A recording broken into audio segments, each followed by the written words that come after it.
Close your eyes. Observe.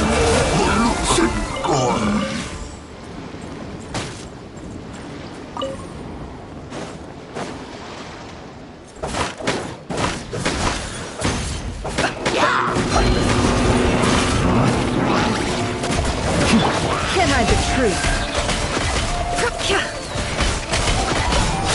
The mystery unravels. It all adds up.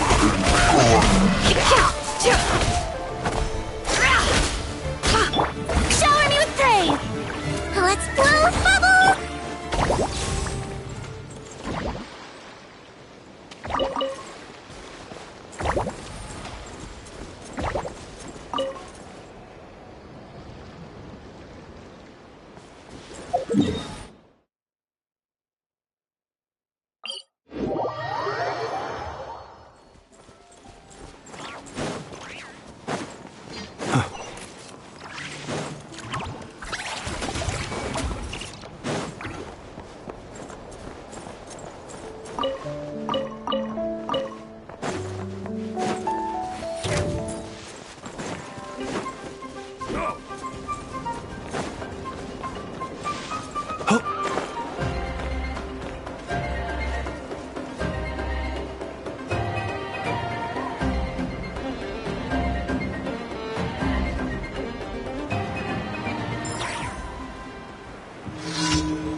Be silent.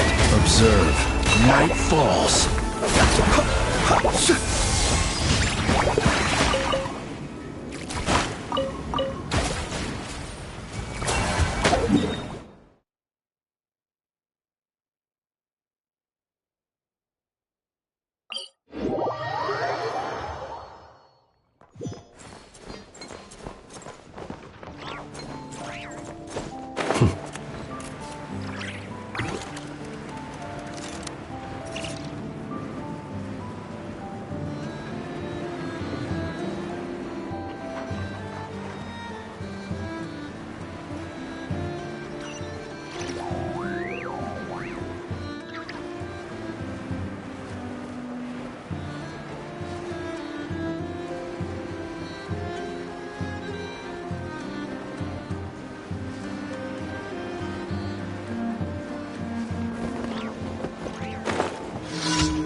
Ad Astra.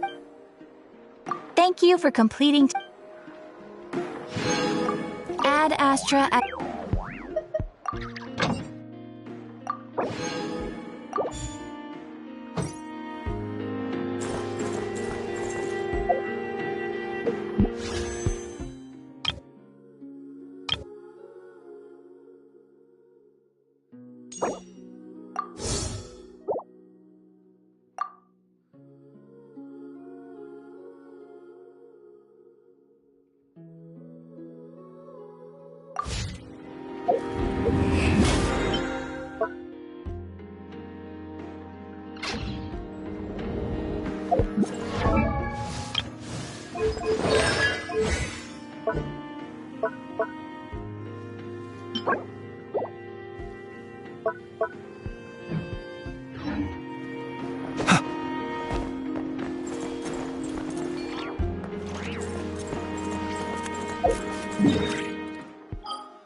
Afraid?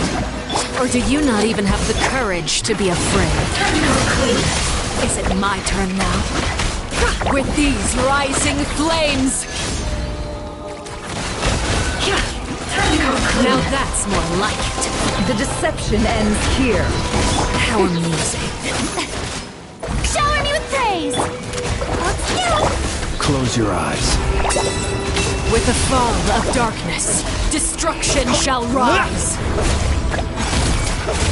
Have a taste of purgatory. You! Let my name echo in song! Wibbly wobble!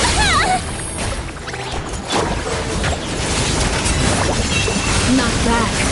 You've proven to be a worthy opponent after all.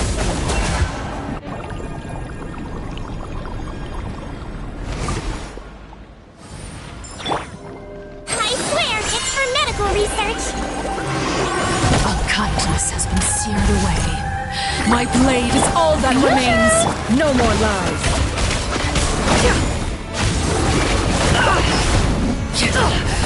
Absurd. Be silent. Observe.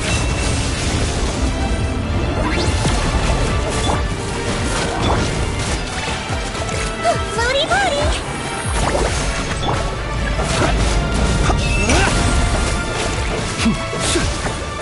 Be silent. Sometimes it's only the beginning.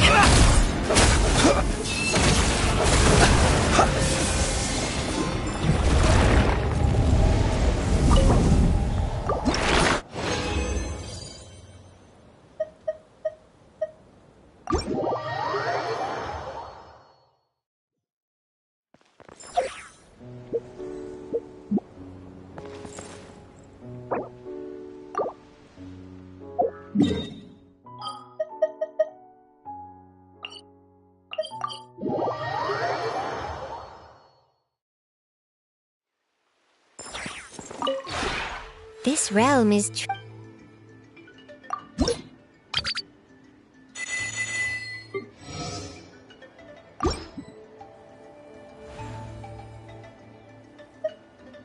If you ever have any questions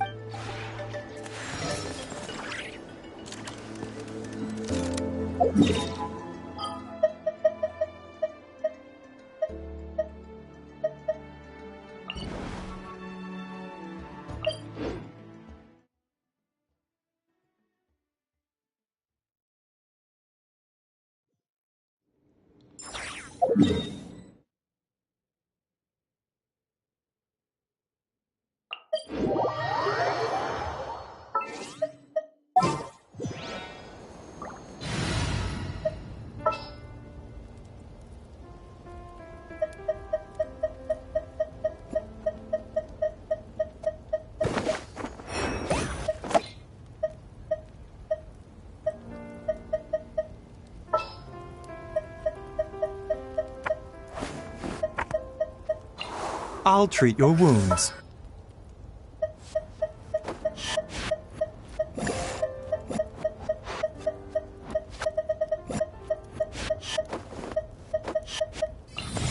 Even when darkness falls, the faithful shall not stray from the righteous path.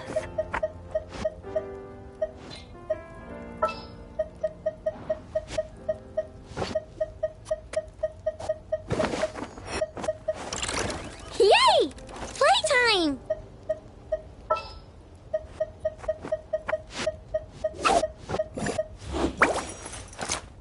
Oh, anyone need a health checkup?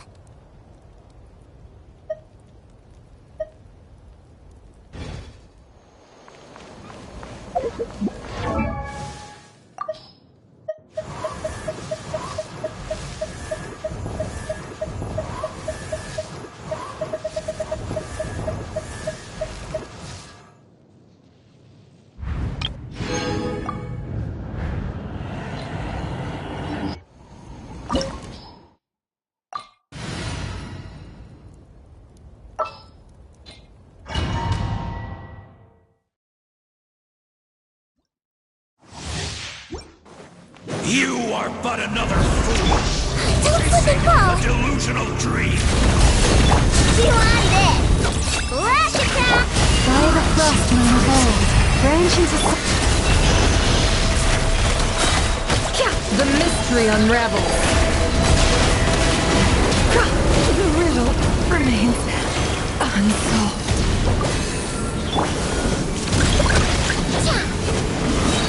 Look! Your rainbow! Lashes the moon. Let's see!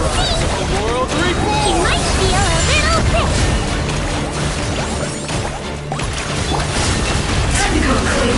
It is too late. I better wrap this up. Receive my blessing for the everlasting soul.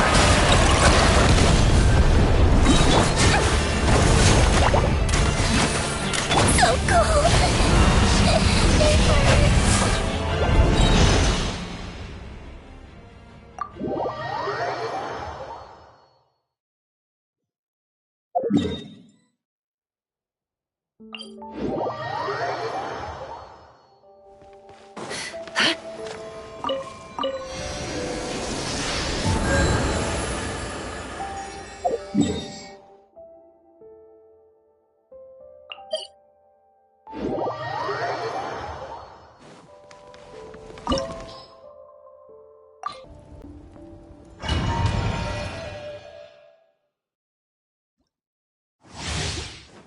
You are but another fool. Chasing a delusional Seek within. Light it up!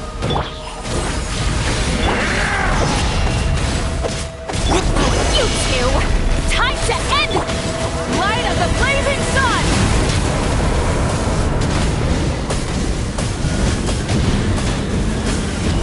Incinerate! the inevitable. Hear the echoes of the valley. Can't hide the truth. Wrath from the sky! This world shall perish, and its ashes will fall like rain!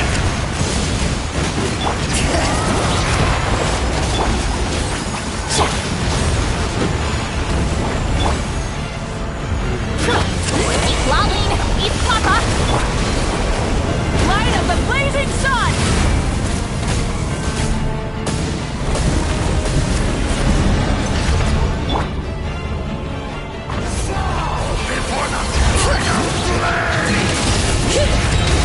Let the magic flame spoil!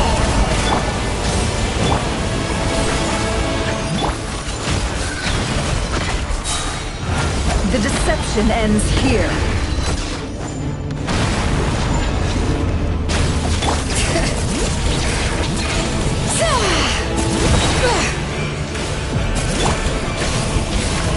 Fulfill our path! No more lies.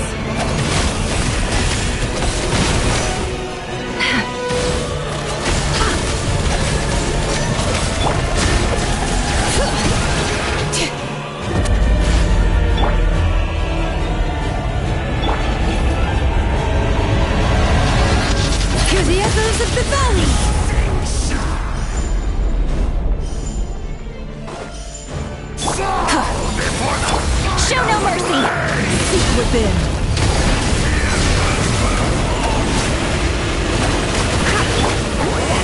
Suffer the wrath of the Eastling! Pyroclastic surge!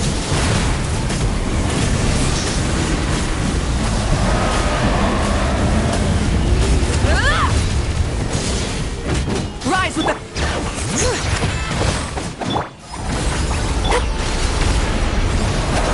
It all adds up. Wrath from the sky! Day and night! Letting great names echo!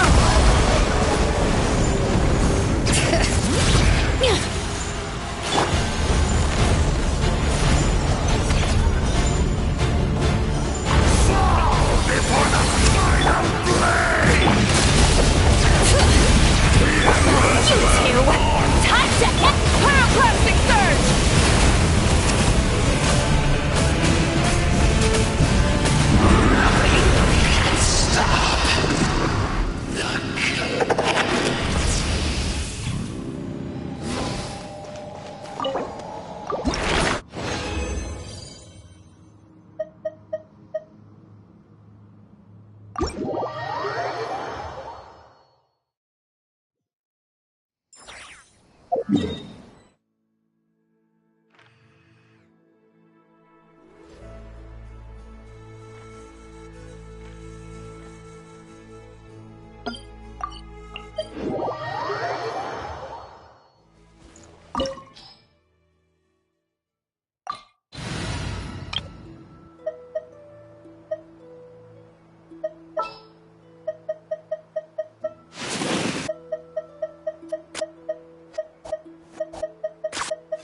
Utensils at the ready.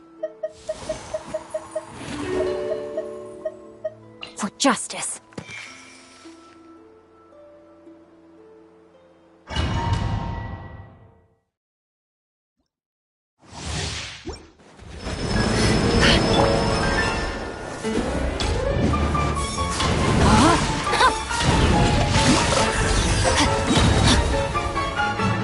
Let me weave you all. Can't hide the truth. Let's see what you're made of. Time to come clean. Up to the free one. Into the void. Time to act. Body and mind. Time to act.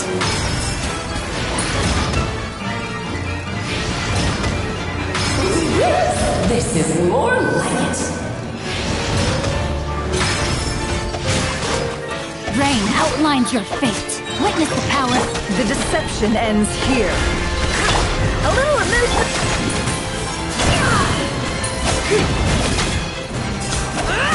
No more lies.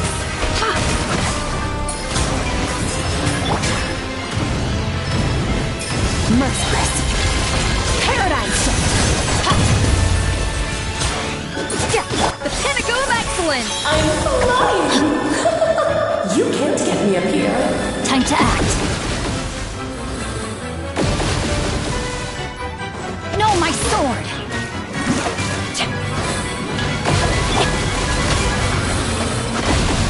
Let's see what you're made of. A dash of frosting. Merciless. Into the void. Rain cutter. It all adds up. King and King should present a united front. Let's see what you're made of. Let's have a ball. Mine to wield.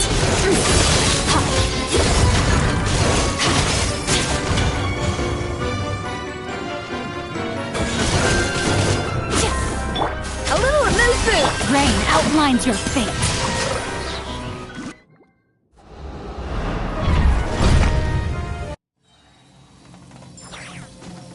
Let me weave you a verse.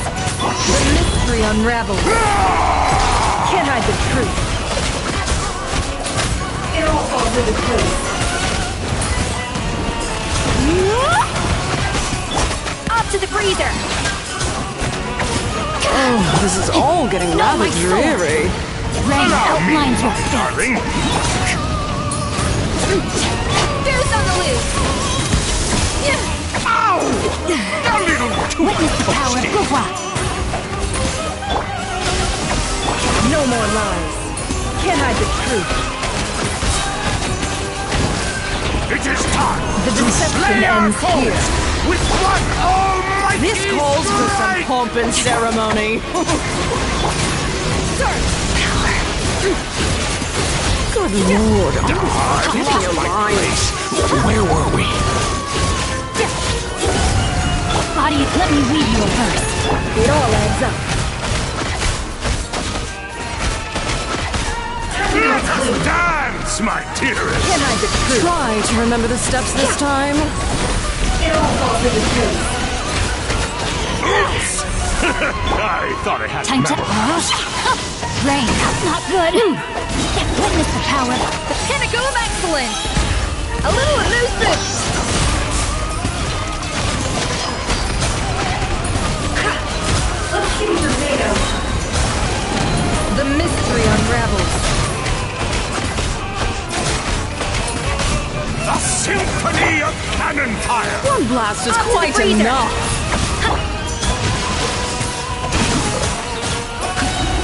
Let me read you a verse. No more lies. Attack the first thing. A towering return to form! Body and mind.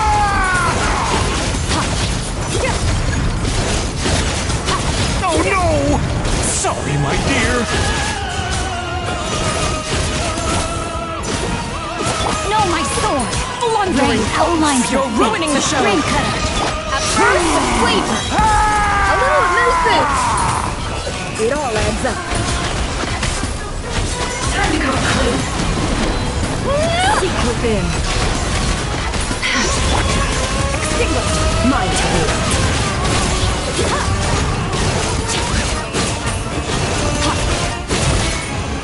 The stage is yours, my queen. No, my I sword. shall take the spotlight once more. Off to the freezer. Can I be truth? It is time to slay our foes with one almighty This calls for some strike. pomp and ceremony. Oh, good lord, always forgetting your lines. The final act is upon us.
Let's go. Anytime, any place.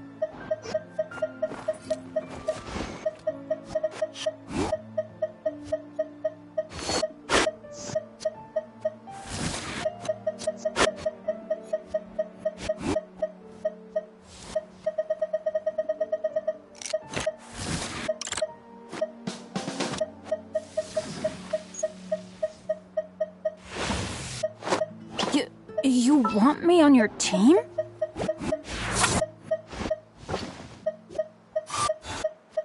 We'll discuss my fee afterwards.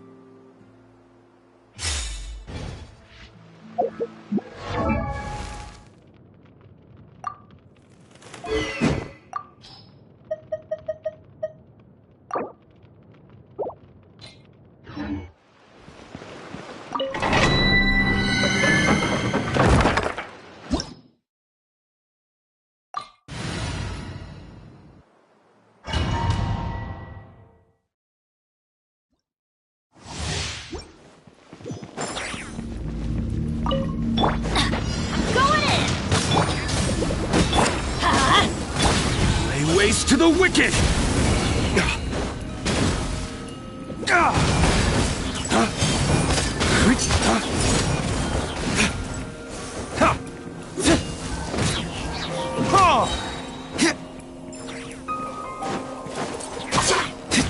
Everybody stand back! Let's light it up!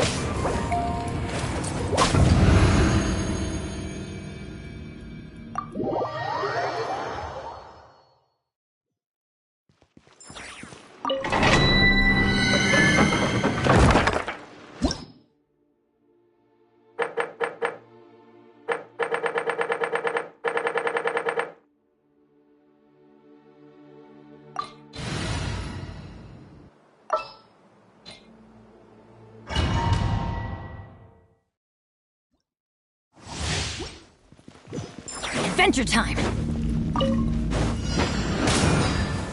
Light it up! Light up the blazing sun!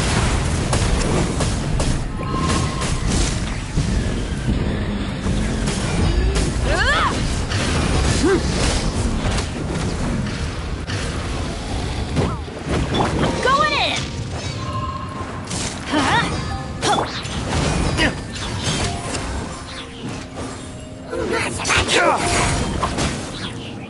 Lay waste to the wicked!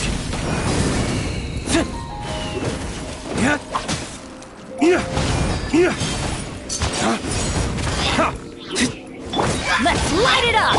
Full throttle!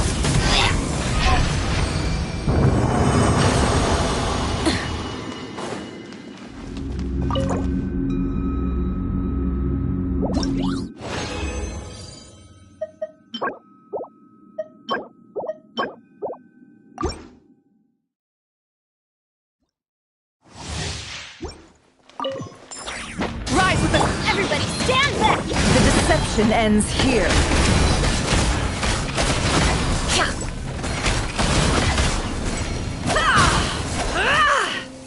It all adds up.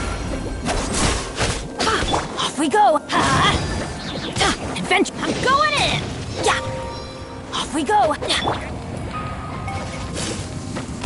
Burn it down! Wrath from the sky!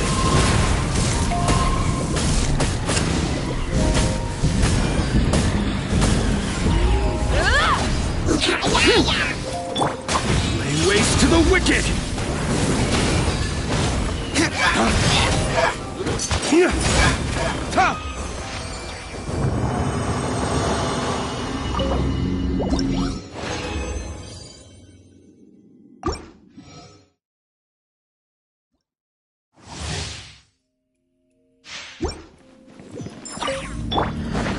Teamwork is dreamwork! Let's light!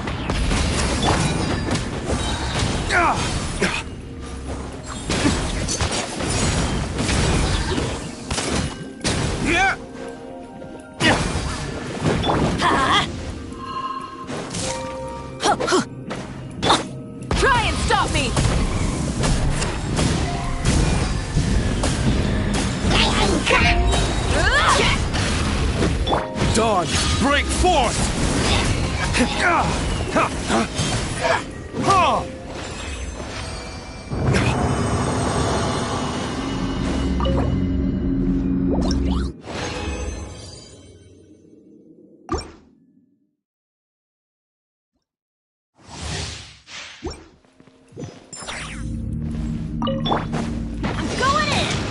Light it up! Light up the blazing sun!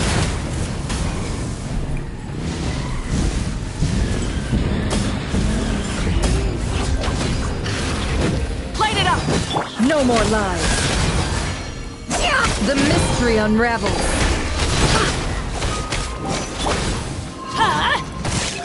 Adventure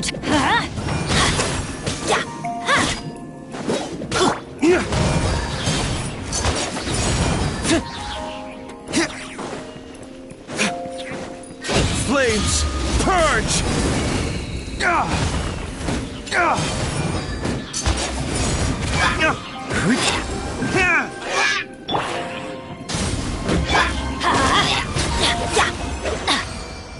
Off we go!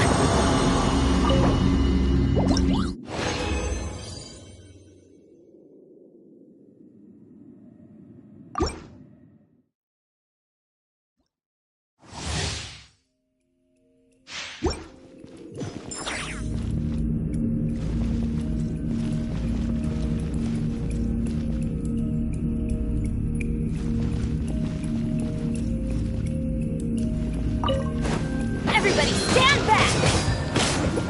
Pyroclastic surge!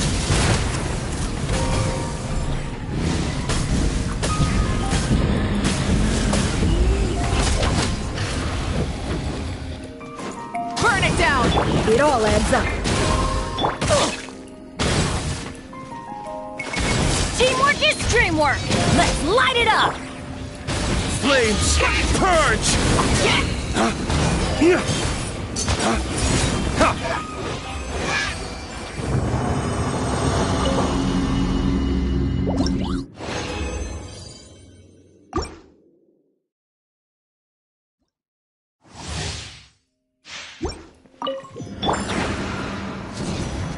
Take cover!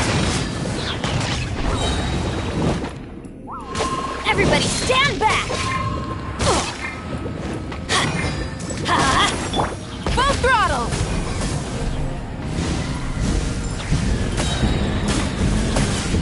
Incinerate!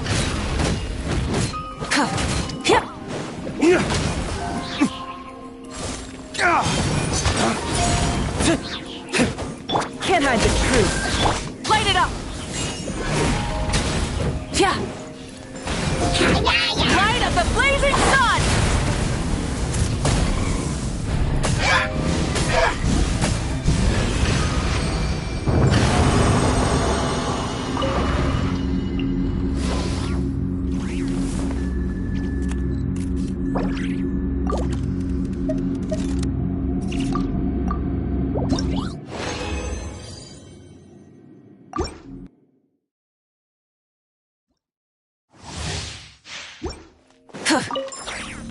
Rise with the sun!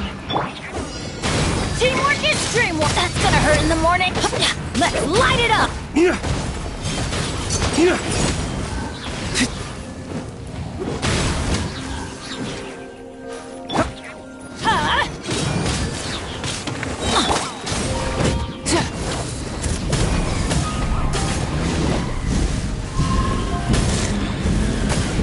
Incinerate!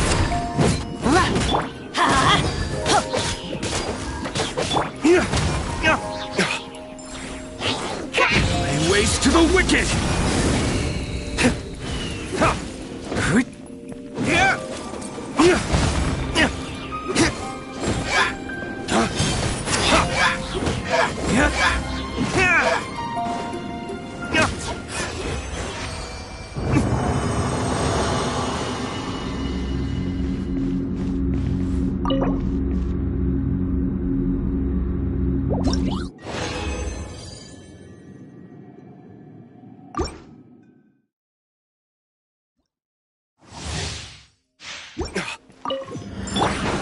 Light it up!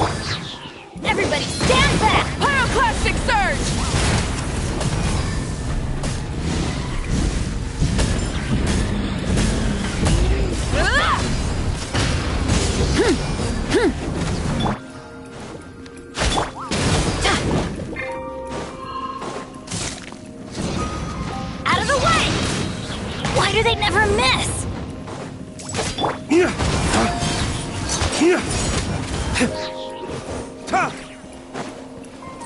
Dawn, break forth!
If only it could cleanse the corrupt souls of this world.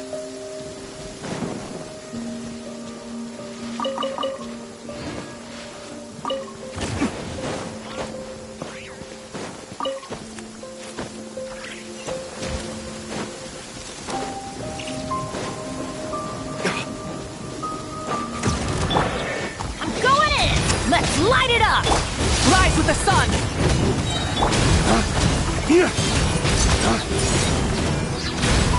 The deception ends here. It all adds up.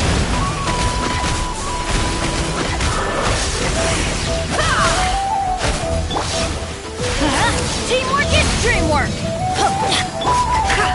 Can't hide the truth. It all how unfortunate. Ready?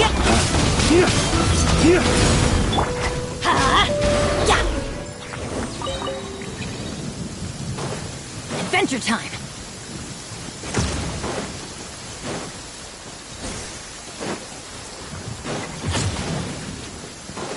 Off we go!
Off we go!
Dawn, break forth!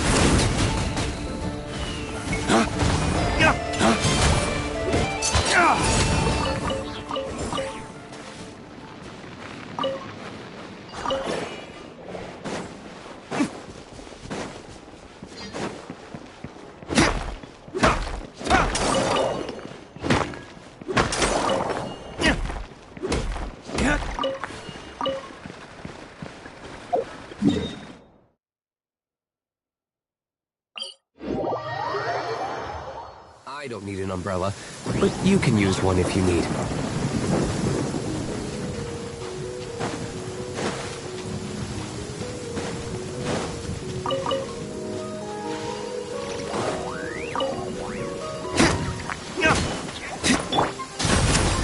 Adventure time! Everybody stand back!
Listen, As long as you stick to your own path, it doesn't matter what Mother Nature throws at you.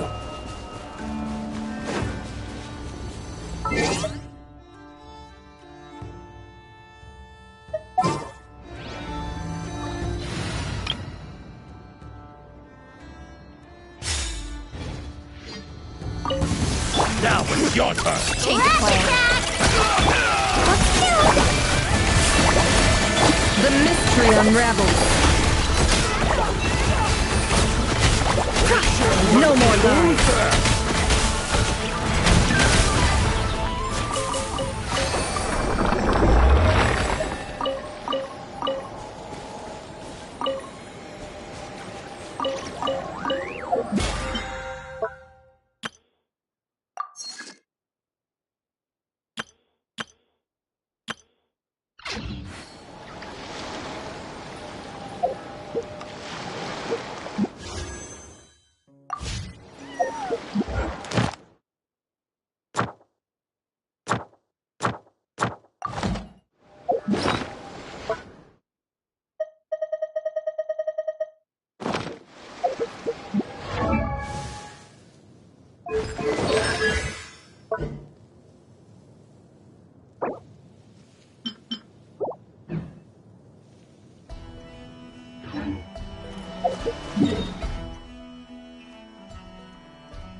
Don't trust your eyes uncritically.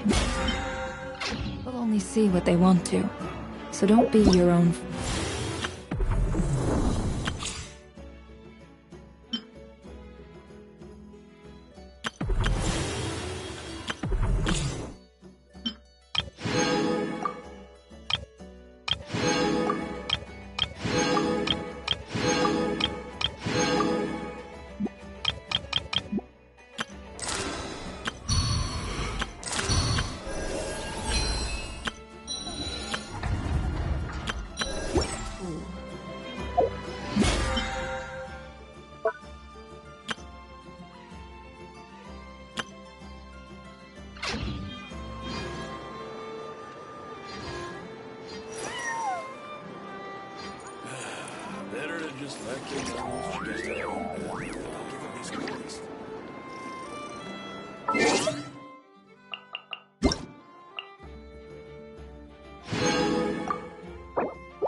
To the home base of the Field-wise Center. As you can see, the core projects are already up and running, so we can get to work at any time. This feels like one of those places light novels talk about. You know, the adventuring hubs where rookies gather to take quests and stuff. Oh, and almost like a school festival at the same time, with everyone getting together to learn and then forming teams to hone their skills. It's so exciting! Well, this place isn't quite as decked out as a school festival, but Master Tainari said the academia plans to be generous with the resources. Anyway, before students and researchers head out on dangerous field missions, they can come here for advice and emergency training. We even have professionals on staff that can join their teams to serve as guides or safety personnel. Yeah, you can think of it like a forward operating base, equal parts theoretical training and field practice. We'll familiarize new recruits with potential challenges in the wild and take them through drills so there's no reason to panic during the real thing. Amber, you're here too? Surprised? I know I was. I'm off duty right now, so I was planning to just drop in on Kali for a bit. But I didn't realize how busy she'd be. I'm not the type of person to sit around and watch, so I decided to be her assistant.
sorry, Amber. I didn't mean to put you to work during your time off. Don't worry about it. A little relaxation balanced out with some fulfilling work is a great vacation in my book.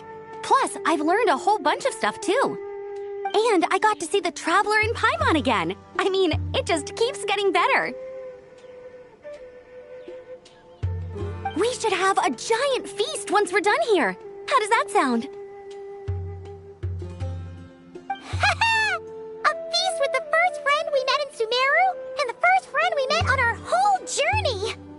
Oh, that sounds just about as awesome as a giant plate of sticky honey roast.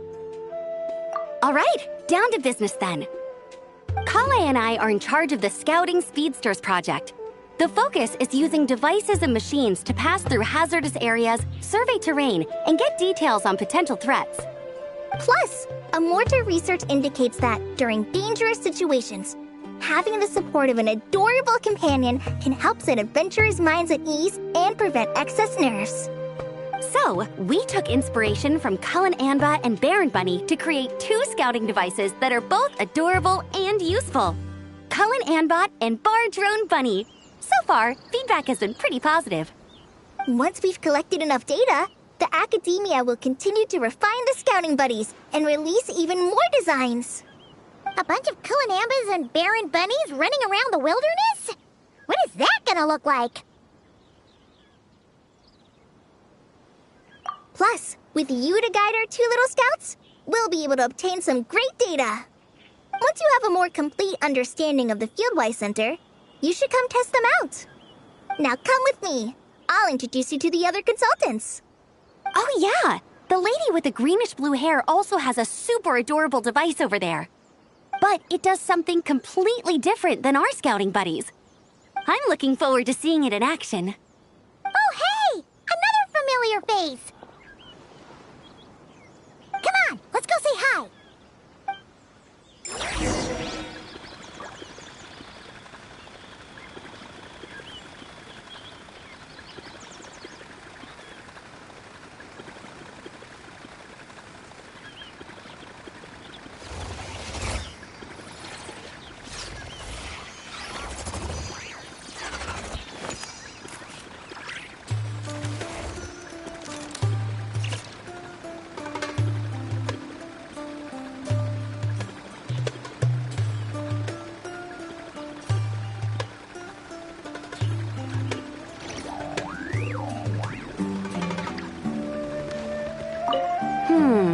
I should adjust the legs so Bardrone Bunny can run even faster.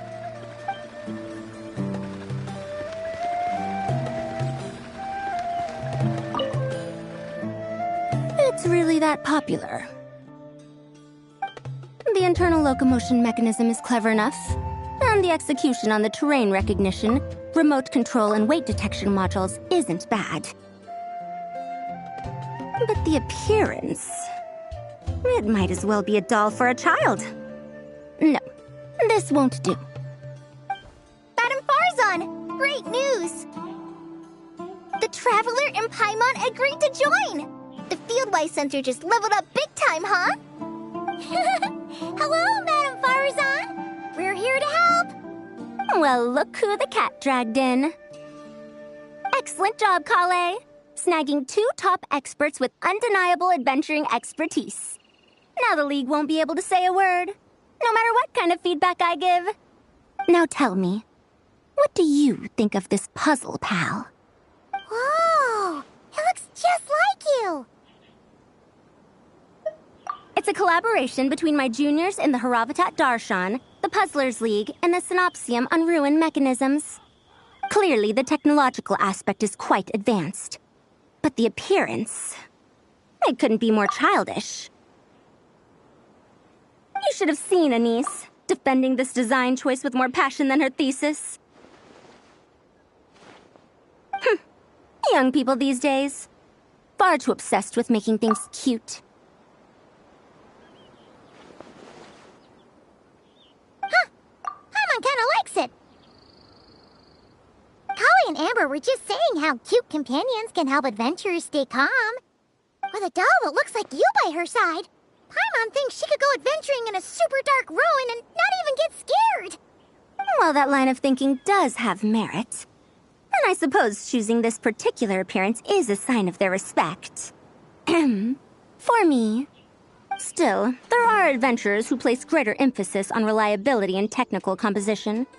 People like that don't just want their devices to be able to survive an avalanche, but to look the part. And for their appearance to reflect the high-tech composition. The fluffiness of this puzzle pal, on the other hand, doesn't give the impression it would be a reliable or formidable device. The appearance may even be distracting. Now picture this.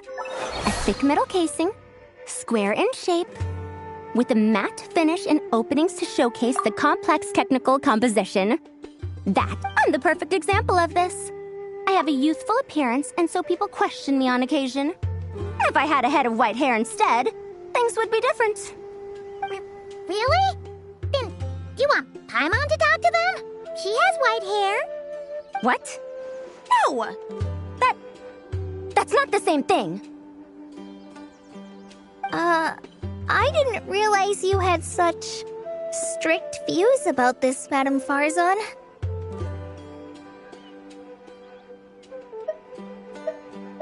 Huh?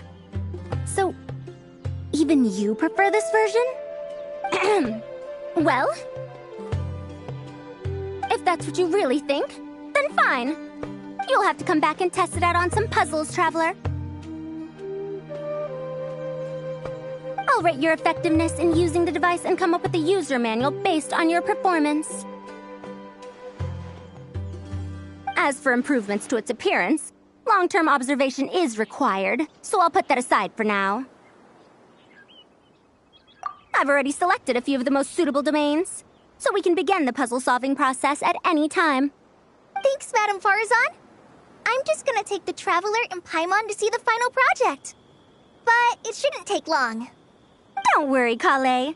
You're the one in charge here. Just make sure to pace yourself. Once things calm down, come over to see me and we'll have a nice chat. I'll even treat you to some snacks from back in my day. Snacks! Paimon's in! Paimon's in!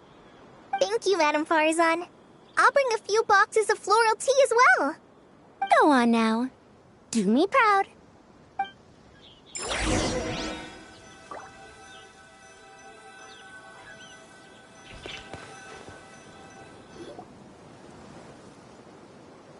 This last one is a long-term project we're calling the Security Division.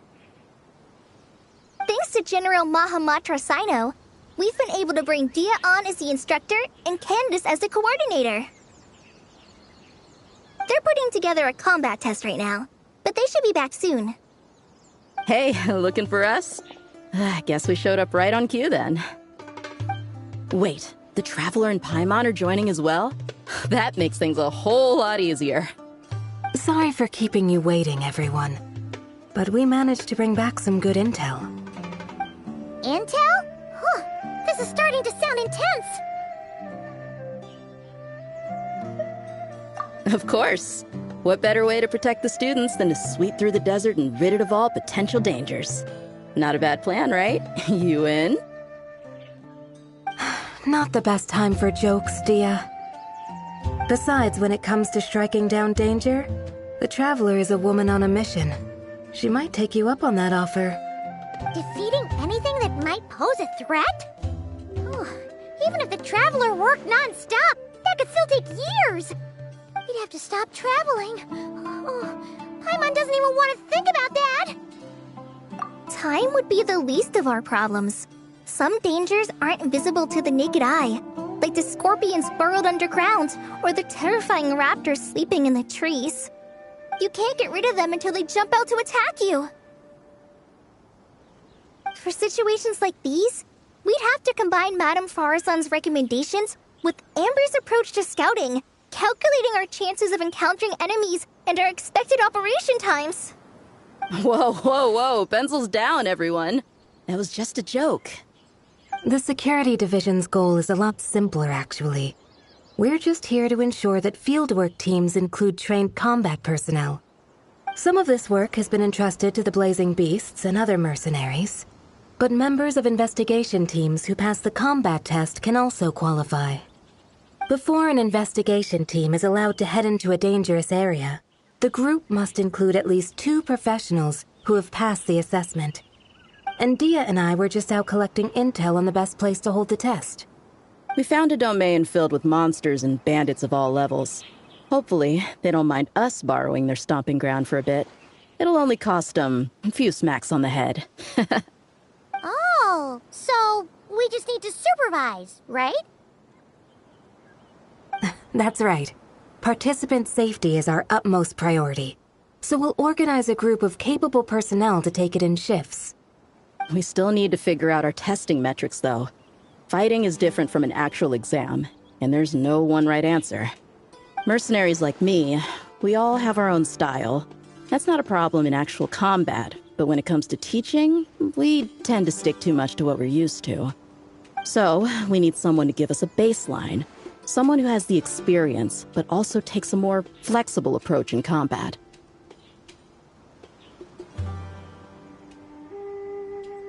Yeah, based on what you just described, the Traveler seems like the perfect person for the job.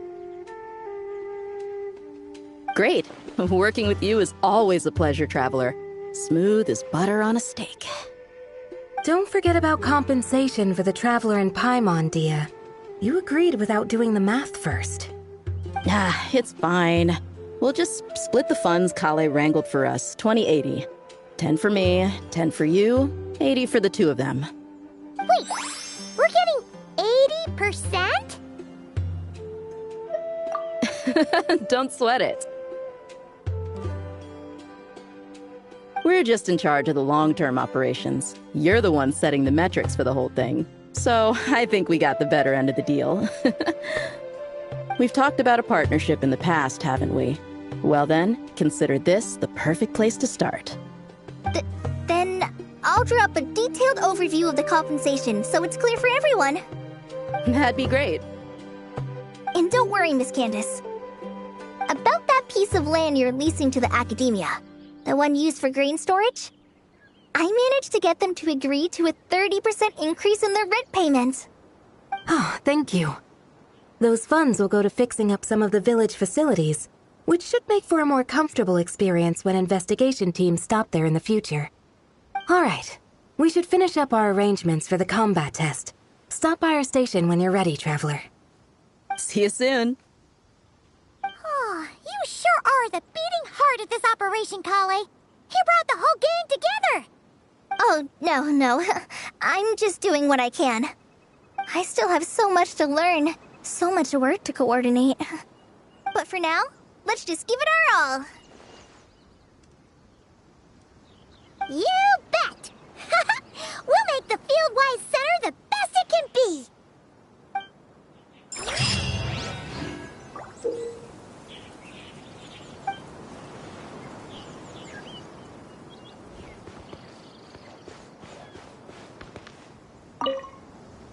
Hey there! Ready to go full speed ahead with Cullen Anbot and Bardrone Bunny? Our 2 scouting buddies are tuned up and ready for testing. Nice. Sure takes you back to the gliding test days, huh?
Hey there! Ready to go full speed ahead with Cullen and Bot? Our two scouting buddies are tuned up and ready. Don't worry. I'm using this station as a temporary office for the Fieldwise Center as a whole. But it hasn't been too bad. Just a lot of data processing for our scout bots and some paperwork. Oh, and we also give suggestions on how to modify the internal mechanisms. When an investigation team comes along, we register them and check if emergency training is needed.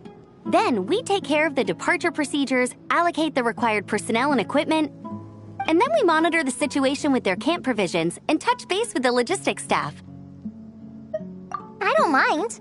It's just temporary. The center hasn't been open for too long, so we're still working out the kinks. Yeah. Plus, verifying travel qualifications and keeping an eye on logistics is nothing new for me. And the academia is sending specialists to set up a formal administrative team soon. We just have to show them the ropes. Some of them are here already. So once that's set up, and the researchers submit their certifications, we can start delegating the work. And then we can take a well-deserved break. I asked Lisa and Kaya for some recommendations before leaving, so I have a list. Time's been a bit tight this trip, but Kali took me around Sumeru City, and we had tons of amazing food. She's one busy gal, though, so I didn't want to drag her from place to place. It made more sense to spend time here helping her out. I'm sorry, Amber. For what? I'm having a blast. Seeing you take the reins, seeing your friends place their trust in you, even rely on you, it makes me so happy. Traveling, relaxing, I can do that whenever. It's not like this is my last time here. Besides, once we're done, there will still be more than enough time for sightseeing. That makes me even more determined. You don't need to worry about me, Amber. I've got this.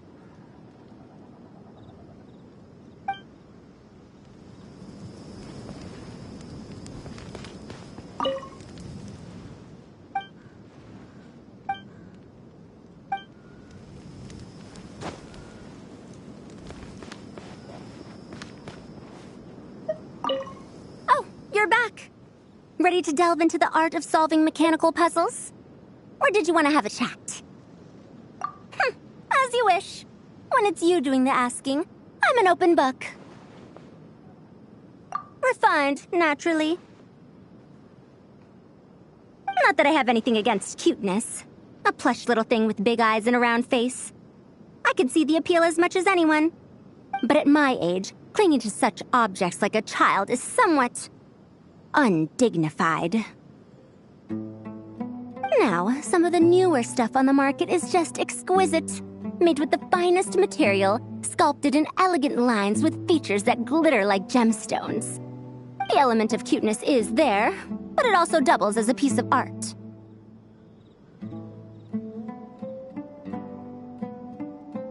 Wait a second. I thought your questions were going to be academic in nature. What is the meaning of this?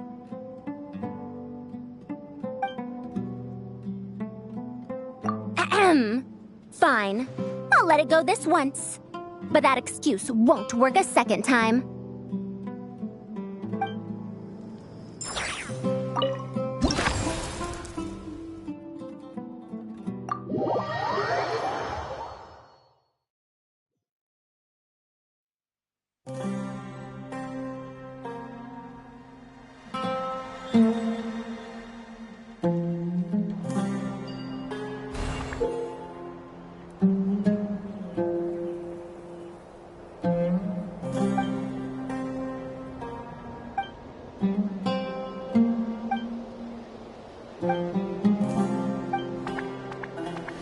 Don't trust your eyes uncritically. People only see what they want to, so don't be your own fool.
Ready to delve? Of course.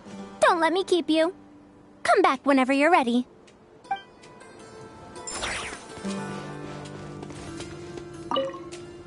Hey there. Ready to go? Our two scouting buddies are tuned up and ready. No rush. Whenever you're ready. Yep, we'll be here.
Light it up!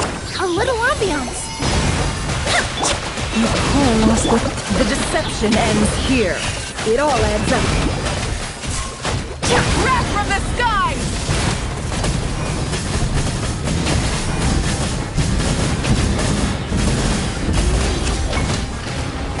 Burn it down! Russian plural. The mystery unravels. Can't hide the truth. By the frost moon of old, lush as the moon, a grave transgression. Pyroclastic surge!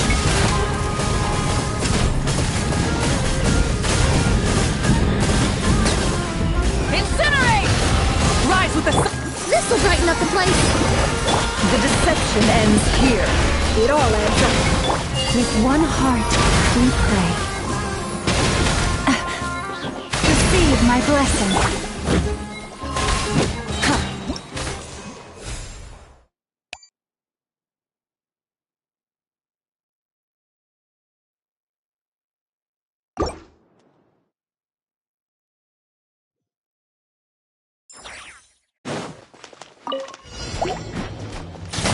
A little ambiance.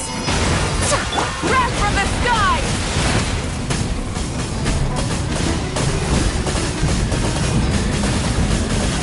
Incinerate! Seek within. For the everlasting forest, lush as the moon. Extract!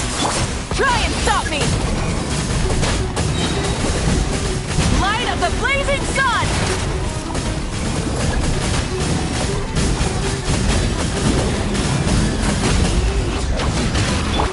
Russian plural.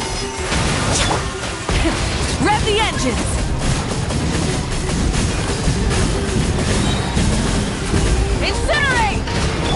With one heart, we pray. Receive my Pyroclastic surge!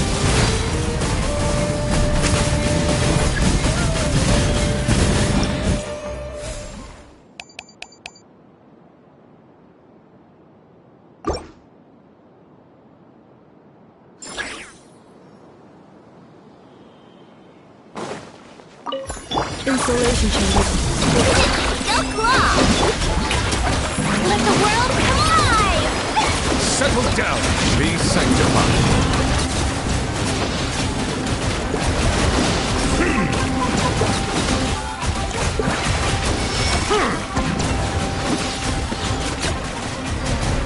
Silence!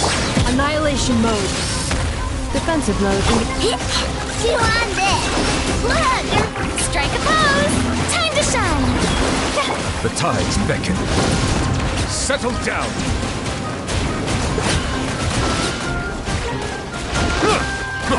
Installation chamber. Being done! Preparing for dust up.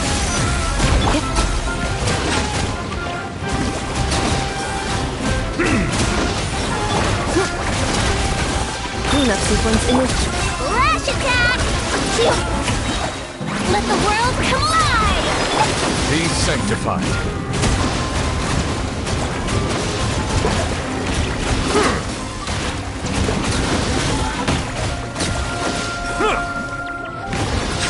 Defensive mode engaged. Annihilation mode. Look! The rainbow! Shower me with this! Bow your head.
Witness my great undertaking!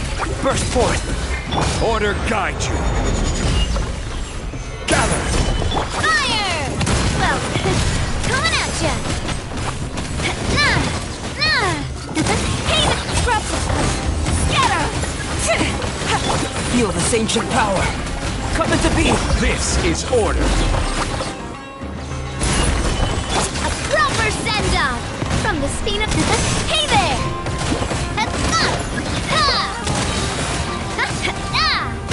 Witness my great undertaking! Live!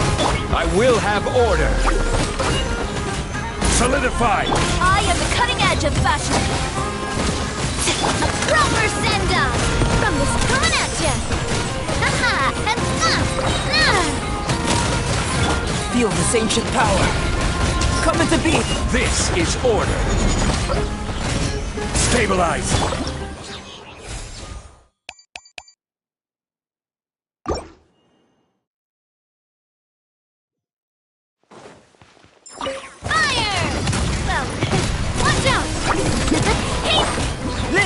moment of birth. Order guide you. Solidify.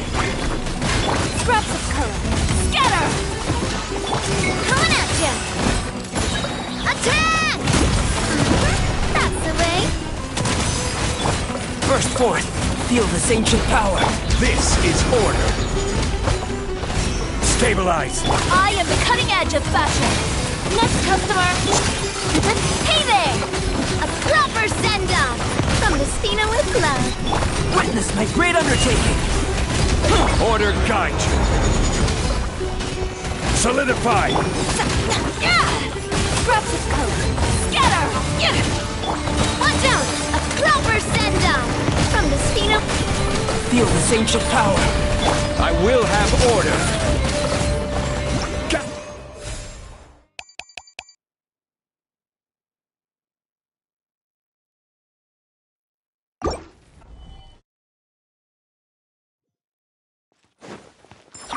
Proper send-off from the Spina with love.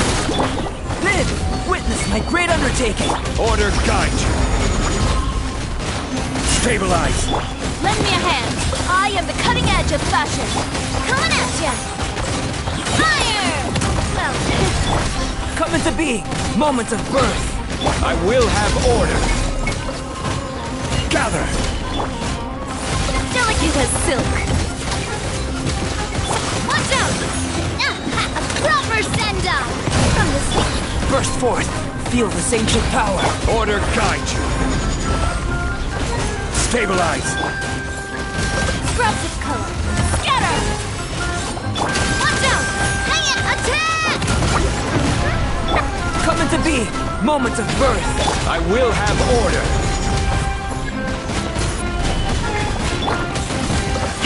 Delicate as silk.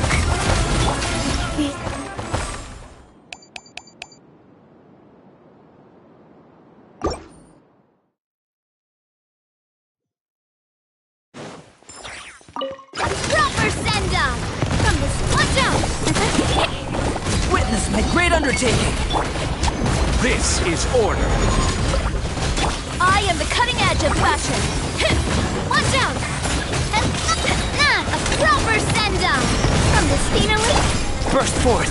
Feel this ancient power. Rise! I will have order. Delicate as silk.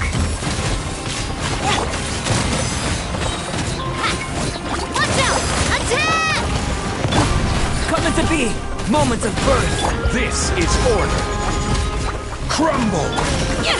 Scraps of color. Scatter! Coming at ya! Cha! Fire! Well, with thought. Live! Witness my great undertaking. I will have order. Hey there! I am the cutting edge of fashion.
proper send-down!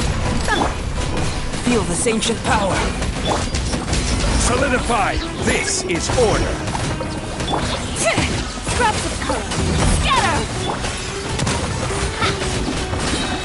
Hey there! Attack! Coming to be! Moment of birth! Stabilize! I will have order! I am the cutting edge of fashion! Watch out! Attack! Coming at ya! Burst forth! Witness my great undertaking! Gather! This is order! Scraps of color! Scatter! Coming at ya! Attack! Live! Moment of birth! Order guide you! Stabilize! I am the cutting edge of...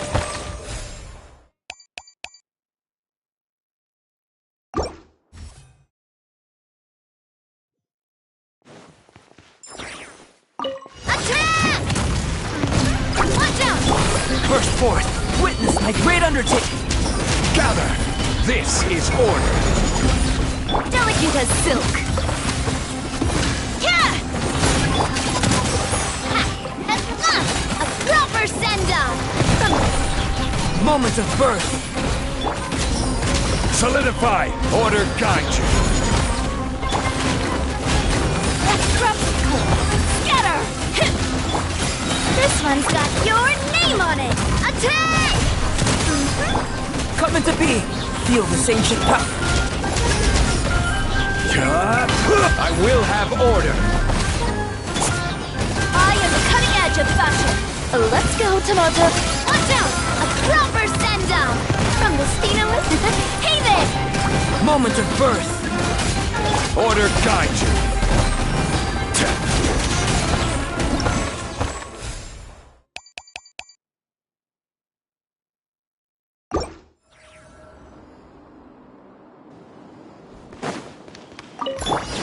For the everlasting forest. Wing down water bomb! Yoo-hoo! Time to shine! The mystery unravels.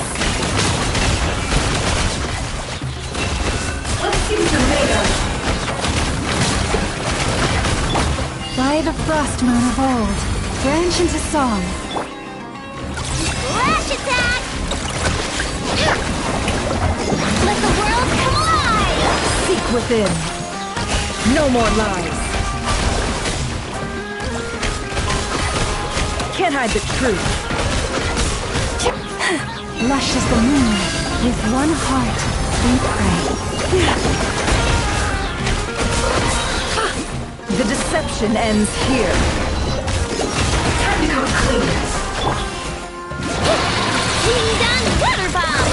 What? Branch into song for the everlasting forest. Time to shine!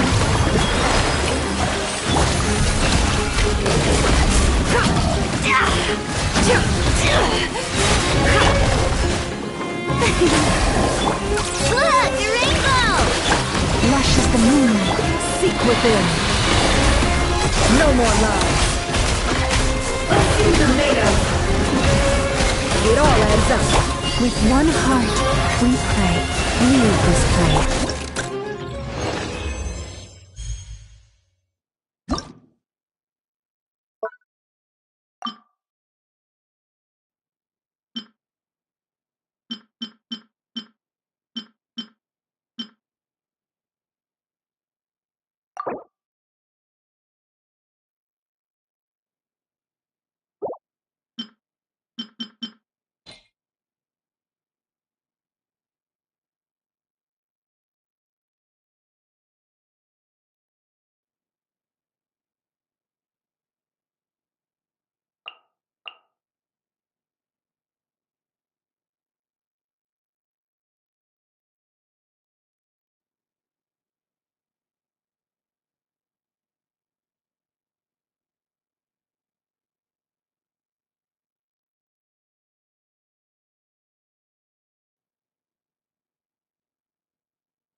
Dash and frost! Fire in the hole! Let's fly! Bullseye! Open fire! Open fire! Light up the blazing sun!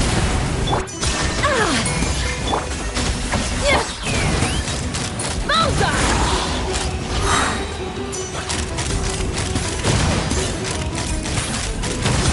Knock him down. Torn to oblivion! The pinnacle of excellence!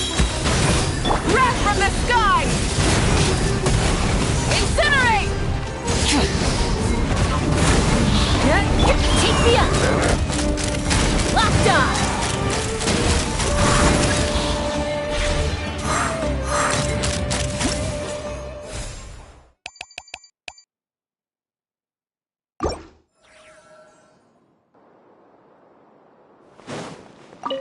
Insulation chamber. By the frost mine of ours. Ultimatum protocol. Let the mighty be humble. Silence.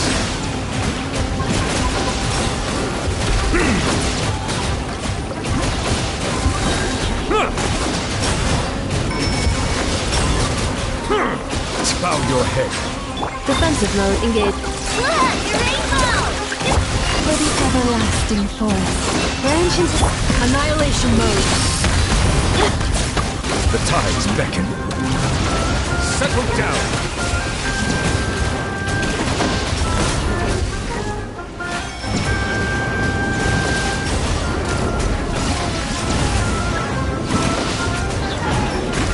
Silent justice is blindsided. Cleanup sequence initiated. Preparing for dust up. Receive my blessing. With one heart, we pray. Flash attack! Be sanctified.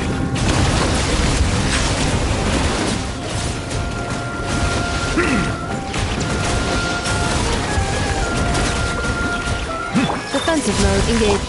Don't block! For the everlasting forest. Ultimatum protocol.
Shower me with praise! Let my name echo in... Hello, Moose! Rain Cutter! Rain outlines your fate. Know my sword! Power.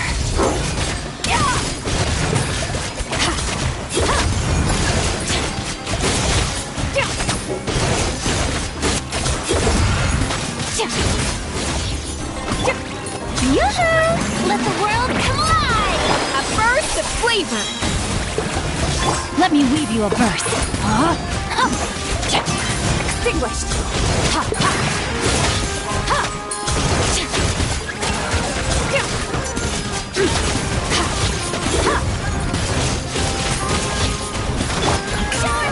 Fierce on the loose! Off to the freezer! Time to shine! Know my sword! Witness the power of Gugwa! Fearless! Never start goes out!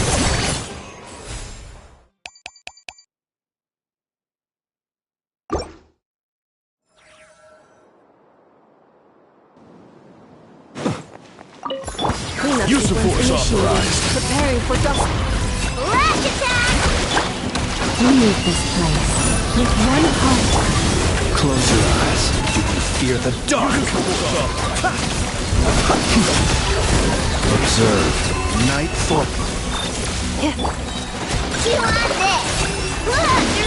Branch into song. For the everlasting forest. Annihilation mode. Be silent. Observe.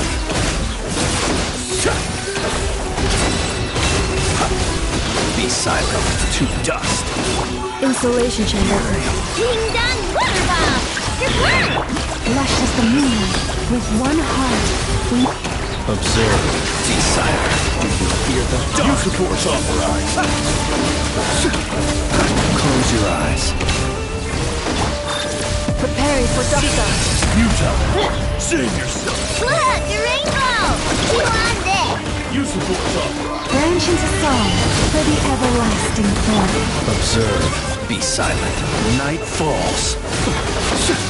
Resistance is futile. Observe. Do you fear the dark? Defensive mode in the Good luck! Lash attack! lush as the moon. Ultimatum protocol. With one heart, we pray. Be silent.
Insulation chamber deployed.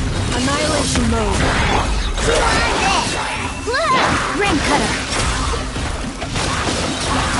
Close your eyes. Beware the creatures of the night. Do you fear the dark?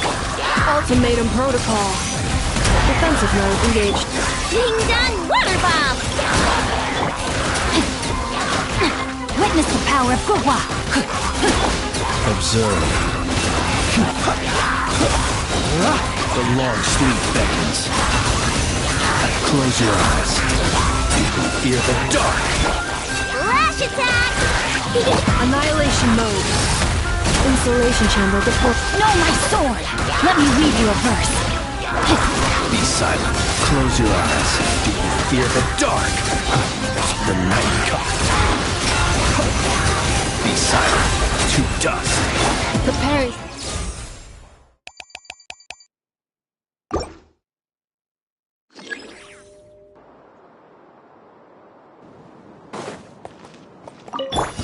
Your coming was foretold.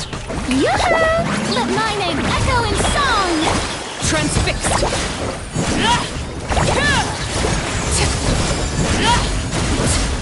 Care for a dance? Dance with me! Don't be nervous! Just The relax! show's only just begun. Calm down! Show him your trick! Hunt them down. Move it.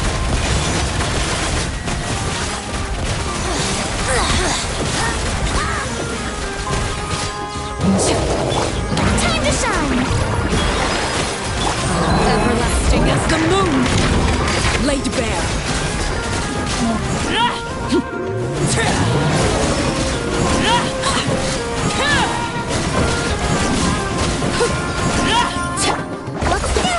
Strike a pose! Let my name echo in song! Time to testify. Your coming was foretold. Care for a dance? Dance with me! Shall be punished.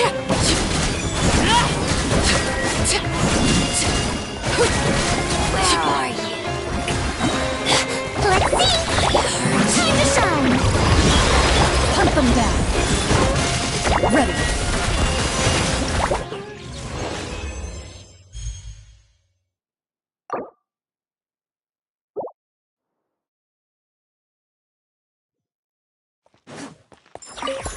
Your coming was foretold. Time to testify. For the eternal Care for a dance? Dance with me! Calm down! Transfixed! The show's only just begun! Witness my rise! Let the world collide! You might feel a little prick! No! Into the shadows! Inside the shadows! Hunt them down!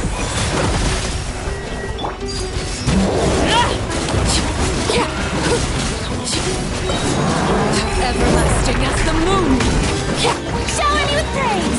Time to shine! Move it!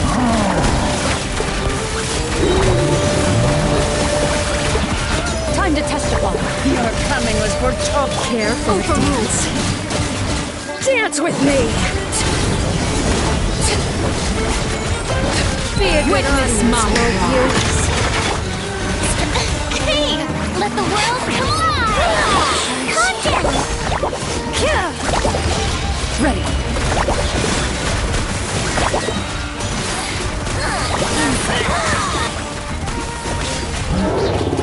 Eagle rose. Shoot on sight!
Teamwork is dreamwork!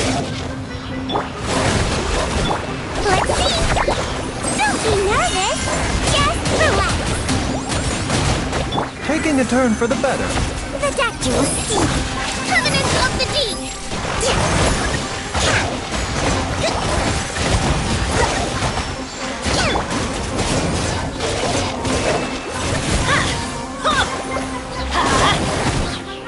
Everybody stand back! Allow me! A bitter pill to swallow. The doctor will see!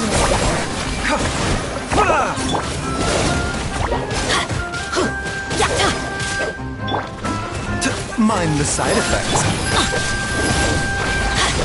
I'm going in! Seems like an emergency.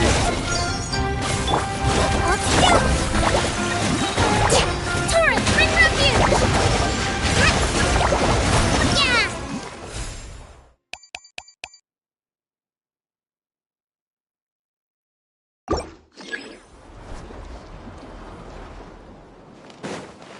Let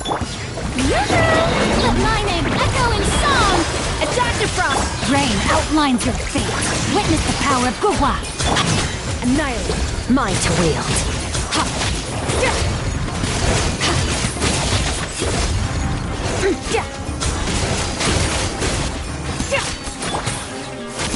Strike a pose! Time to shine! The pinnacle of excellence! A little amusement. Rain Cutter! Extinguish power!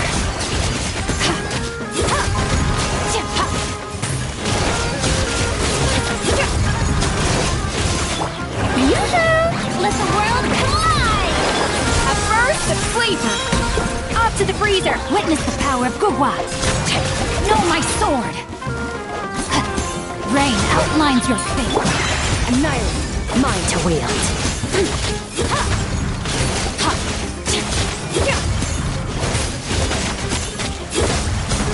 Shower me with praise! Time to shine! The pinnacle of excellence! A dash of frost! Rain Cutter! Know my sword! Rain outlines your fate! Surge!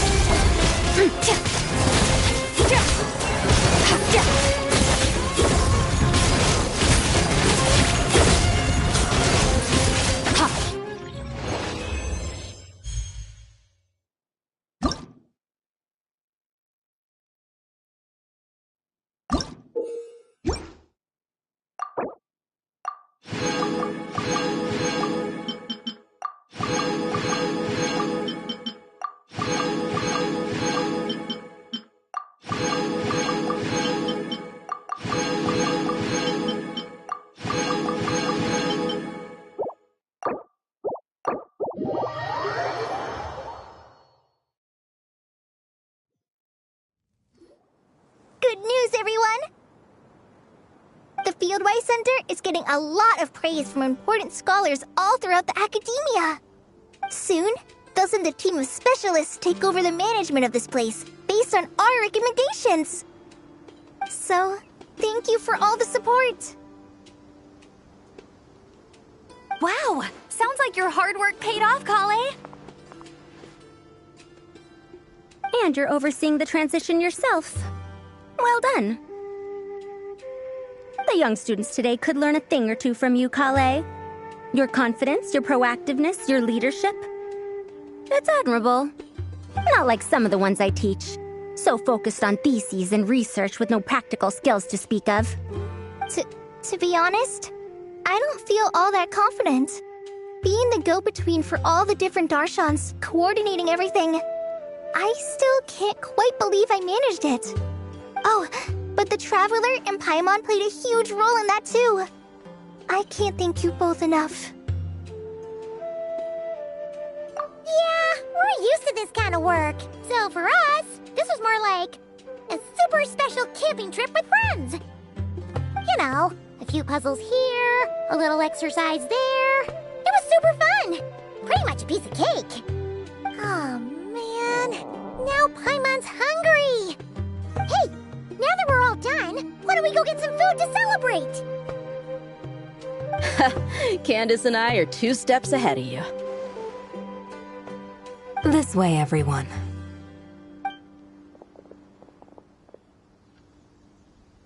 Woohoo!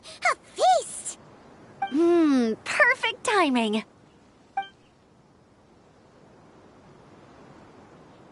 Oh, it's been a while since we've had such a delicious spread of dishes from Sumeru. Paimon feels like she could eat twice as much. No, 3 times as much as normal. Huh, is that a challenge? Careful what you wish for. We have your wallet to think about. It's been a while since I've had food from the desert region. It's nothing like I remember. Now this is the real deal. Everything I've tried before pales in comparison. That means a lot, Madame Farazan. If all the researchers who came to our village were so polite, we would have an occasion to offer feasts like this more often. By the way, you planning on doing any sightseeing, Miss Amber? You came all this way after all. Oh, for sure. I hear that there's a forest full full of gigantic trees northwest of Port Ormos, with trunks bigger than the entire width of the Good Hunter restaurant. I'd love to see it for myself. Oh, and I bet I could climb up and then glide down from the treetops. That sounds so fun! In that case, I'll give you some snacks to take with you. Like a dense cake or some dumplings. The wind's strong up there, so you don't want anything too crumbly. Oh, and you'll need a thicker water skin, so it doesn't break if it drops. Oh, dumplings sound great. So soft and chewy. Great thinking, Kale. As for the desert, I'd love to check out some of the ruins, like that giant one shaped like an hourglass. I'll just observe from a distance, though. Your ruins could be protected sites, so better to not barge in. Besides, there could be someone sleeping in there. I'm glad to hear that, Miss Amber. It's for the best. Your body won't be used to the desert environment, though, so traveling could be tough. You'll need to bring moisturizing ointment and essential oils for the skin. Honestly, though, helping set up the Fieldwise Center was the real highlight of this trip.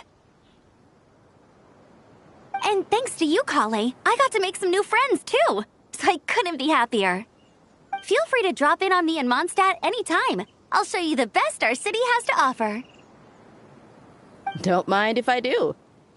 I had some dandelion wine while I was in Fontaine, and man, that was the stuff. So sweet and fragrant. Not a single bitter note in there at all. And that was the imported stuff. I bet the taste is even better when it's fresh. I'm looking forward to downing a couple of barrels already. It couldn't hurt to take a break from wine, either. Those children gave you some hennaberry thorn powder, remember? You could make some tea. Come on, Candace. It's just a taste. The barrels aren't even that big. We're talking like 3 to 5 cups per, tops. And don't worry, I'd make sure to bring back souvenirs for everyone.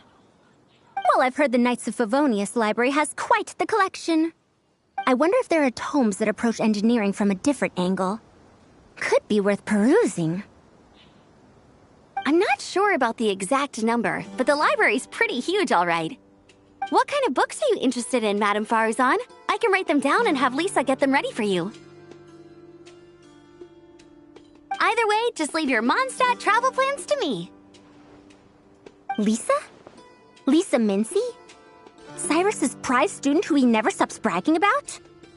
So that's where she's hiding. This is kind of nice, isn't it? Friends of ours meeting other friends of ours, then becoming friends in their own right. Yeah! Maybe we should start introducing our friends to each other. Paimon can think of a few who might get along. Huh, not a bad idea, right? Just imagine all the fun we could have!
Sino!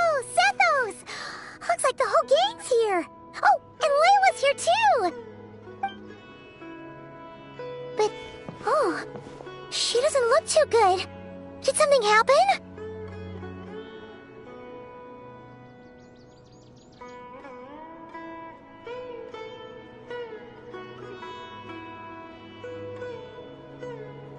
Ah, Paimon, Traveler. It's good to see you. I'd welcome you like a proper host, but I'm a bit busy at the moment. Apologies. No need to look that worried. My observations indicate Miss Layla's condition has improved quite a bit. There's no danger to her mind. She's just fatigued and needs some rest. Excuse me for a moment while I blend some calming incense. I'll let you two explain the situation. All right.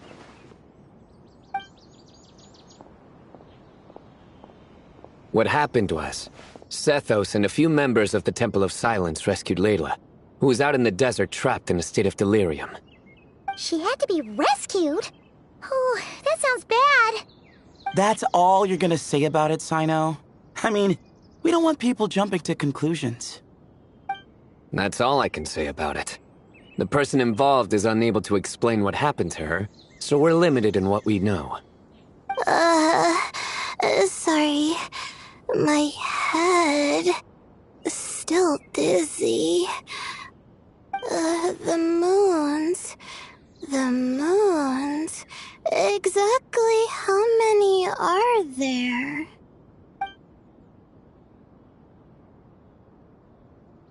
She's been repeating that phrase over and over again, but she can't seem to remember what happened to her. We tried a few things back at the Temple of Silence, but we couldn't recover her memories. Her symptoms are kind of similar to researchers in the Satyavada life state. So we brought her to Tainari to see if our veteran forest watcher had any other ideas. Tainari is pretty much our last option, so let's hope he can help. The good news is, even if restoring her memory is a no-go, we can help with the headache at least. Jur was in a similar state when we found him, delirious and mumbling to himself, but he's more or less back to normal now.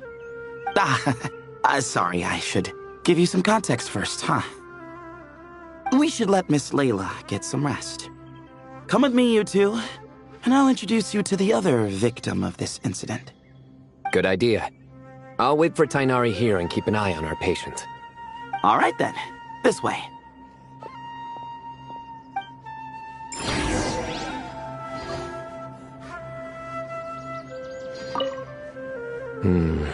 Something strange is going on.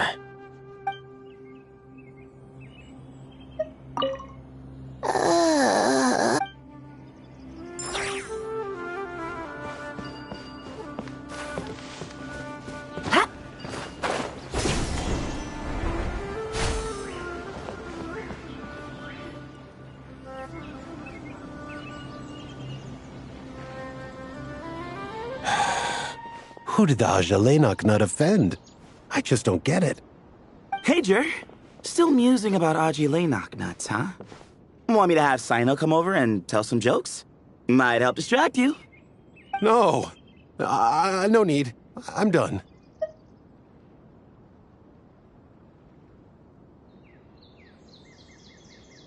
Oh dear. Another master of puns.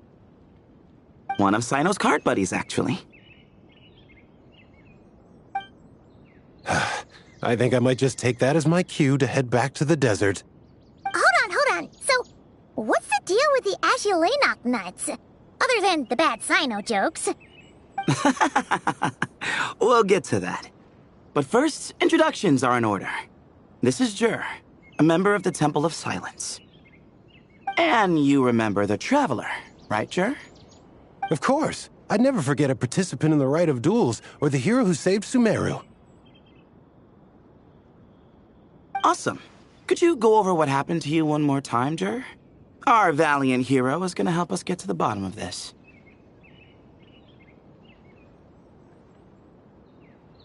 Might as well join since you're here, am I right?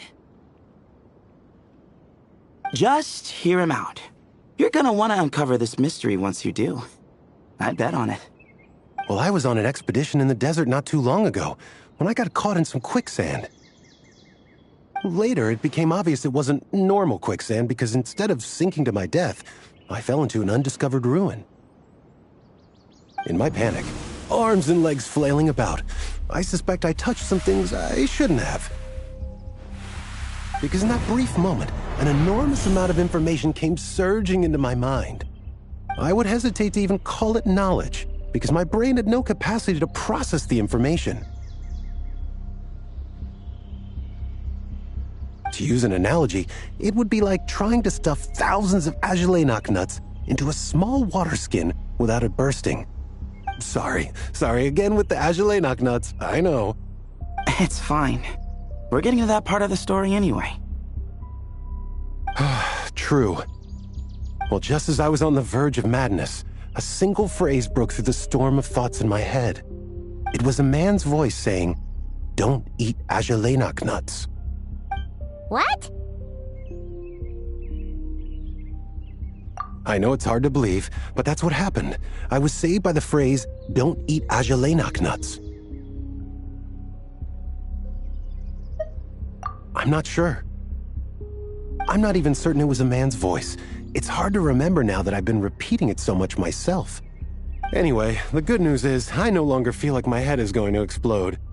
Of course, the bad news is that phrase has been stuck in my head for the past few days. Wow. But doesn't it have the opposite effect? Like, the more you say don't eat it, the more you want to eat it? Yes, that's exactly right. Whoever the voice belongs to, I don't know what his deal is with those nuts. Well, the world's a big place. There's bound to be people who don't like sweet stuff. I suppose. Strangely enough, I'm starting to think the voice belonged not to a man, but a cat. A cat? How? That's the question, isn't it? What would a cat be doing in an abandoned ruin like that?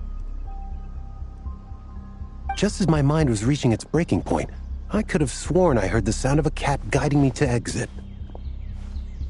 But when I came to, all I saw was endless desert, and Sethos shaking me in a desperate attempt to wake me up. I'll admit, it was pretty terrifying seeing you like that. Staring off into space and mumbling about agelenok nuts. You sure don't sound terrified. Sorry. It's not that I don't care. It's just kind of hard for rambling about agelenok nuts to sound menacing. Now, what Layla was saying, on the other hand, that is much creepier. Exactly. The unknown is what breeds fear. Agelenok nuts are familiar. But the moon suspended above us at night? That's about as foreign as it gets. Well, we don't know that for sure. There could be a whole other world inside an agelenok nut, with a moon of its own. Huh.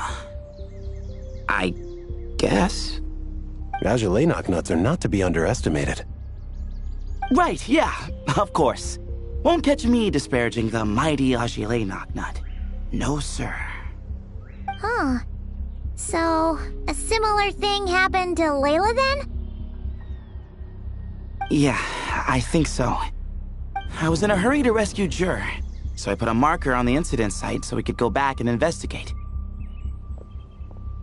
When his condition stabilized, we doubled back around to check and... Exactly.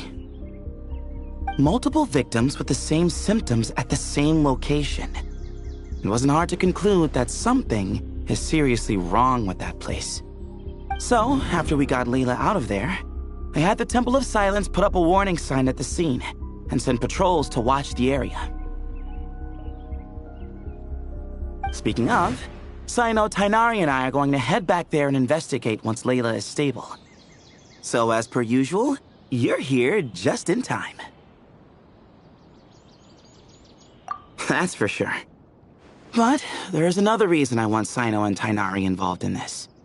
Because the story doesn't end there. Right, Jer? Oh, yes. Where was I? The Ajalainak nuts butted in and I... Right, yes, the cat. As I followed the cat noises, the voice said something else. So, there are those from Tula who still endure. I thought that was strange, of course, because, well, was the voice referring to me? Records of my ancestry are rather sparse, so I'm not sure if my bloodline even traces back to that place. That's right. The Temple of Silence's place of origin. And the home of Tainari's people. Plus, Hermanubis, who Sino and I both share a connection to, was one of the city's founders. As the temple's current leader, if something strange happens in the desert, it's my job to get to the bottom of it. But it turns out, a lot of people have a horse in this race, and I'm not leaving any of them out. See? Knew you'd join. But yeah, that's all we know about Jer's situation. Tainari should be done on his end. Let's head back and check on Miss Layla.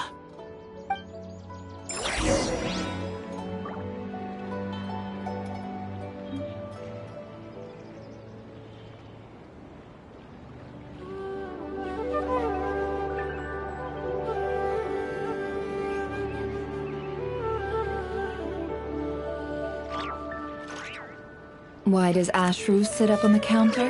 To welcome our clients, of course. A kitty's gotta earn his kibble somehow.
Emotions are like a raging torrent that surges through the mind. More often than not, if you try to hold them back, you'll be swept away by their unstoppable force. And if you try to ignore them entirely, you'll end up tearing yourself to pieces.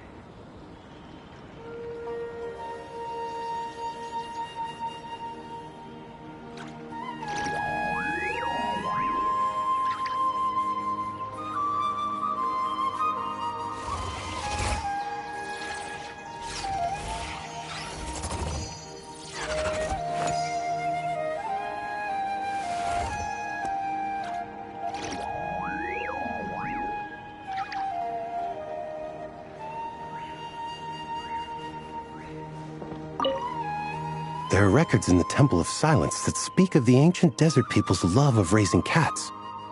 Perhaps I encountered some ancestral cat spirit, long since passed on.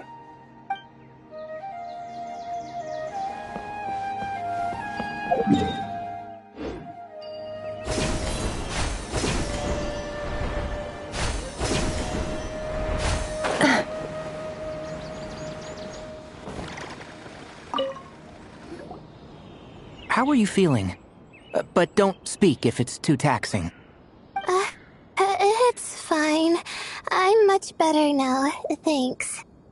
I feel like I haven't slept in 2 days, so pretty much back to normal. Whoa. That's your normal? Traveler, Paimon, I thought I heard your voices earlier. Oh, and, I'm sorry. Huh? You don't have to apologize. You didn't do anything wrong.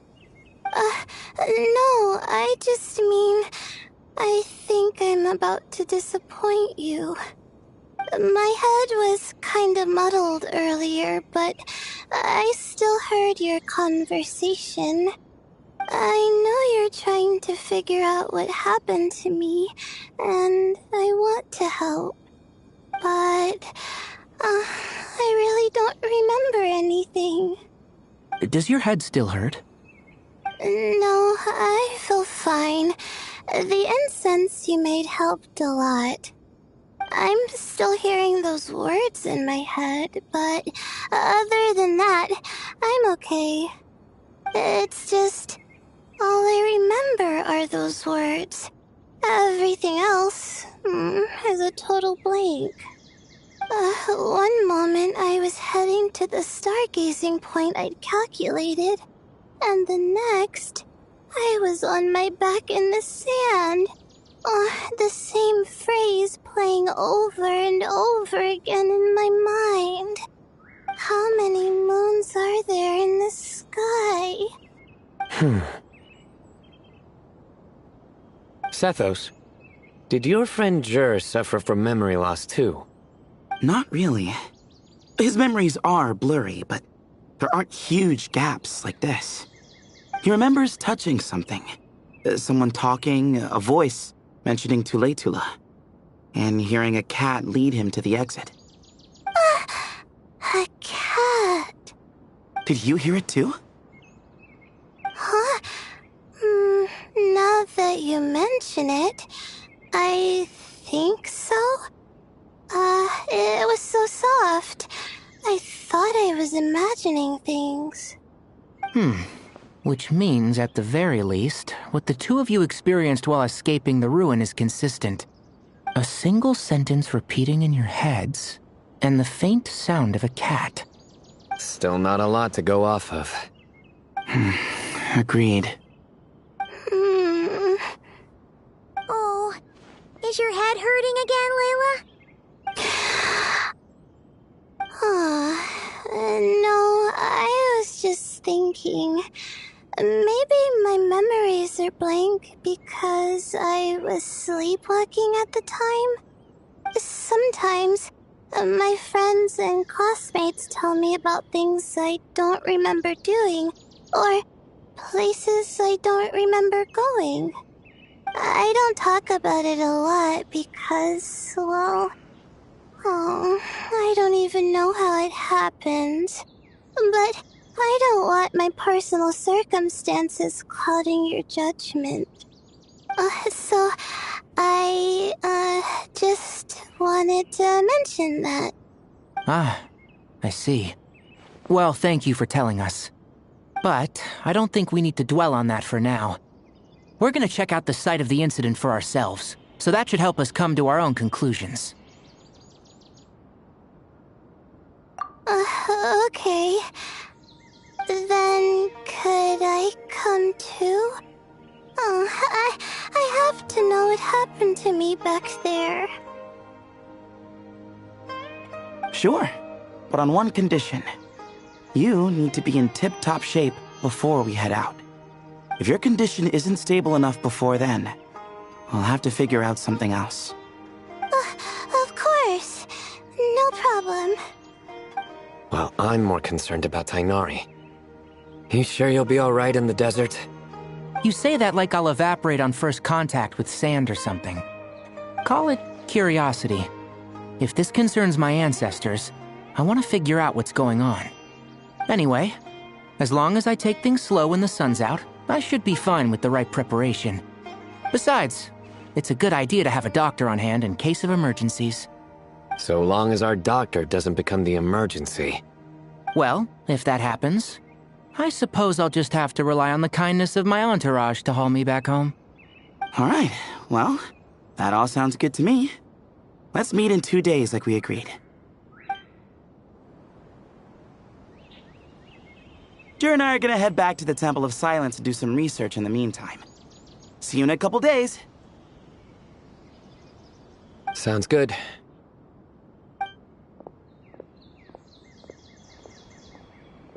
What about you, Layla? If you feel like you need more rest, I can arrange a room for you to stay in. No need. I've asked enough of you as it is. Besides, I feel a lot better. I should make it back to my dorm, no problem. You sure? Don't push it too hard, or you might end up sleepwalking along the way. Don't worry. I'll be fine. I have other things I need to do anyway. Like letting my advisor and classmates know that I'm fine. Adjusting my stargazing schedule. Things like that. If I don't get it all done, I doubt I'll be able to sit still, let alone stay here and get some rest. I'm not so sure that's... a much better idea. Thank you, Traveler. Of course, if anything starts to feel off, come back for a checkup right away. You'd better listen to him, Layla, or he'll feed you tasteless slop as a punishment. Punishment? You're the one who caught a cold. You're supposed to eat light when that happens. Besides, with your nose stuffed up like that, you couldn't taste anything to begin with. Huh. Is that so? And here I thought it was an intestinal issue. Should have seen that coming. You're off the clock, so now it's time for puns, huh? Oh, brother, not this again. Don't worry, Paimon. I understand. If you want me to stop, then... Then? You'll have to call a plumber. Tell them someone's gotta pipe down.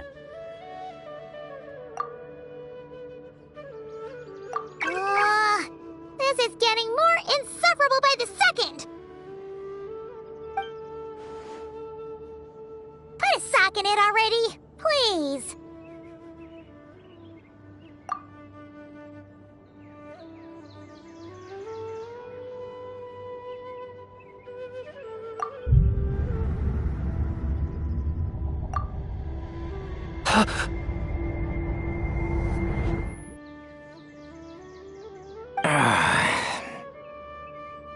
Paimon's done with this game.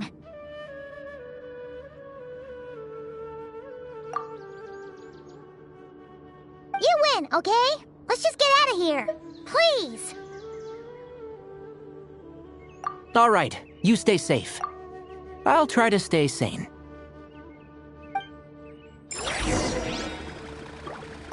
It seems your jokes have improved with practice, Traveler. Happy about that? Absolutely. Finally. Someone to share the load. You know what? Kale's helping out the academia, but I haven't had the chance to check on her. Why don't you do me a favor and go do that? Hold on. I thought you were having me over for dinner. Surely that little girl must be leaving.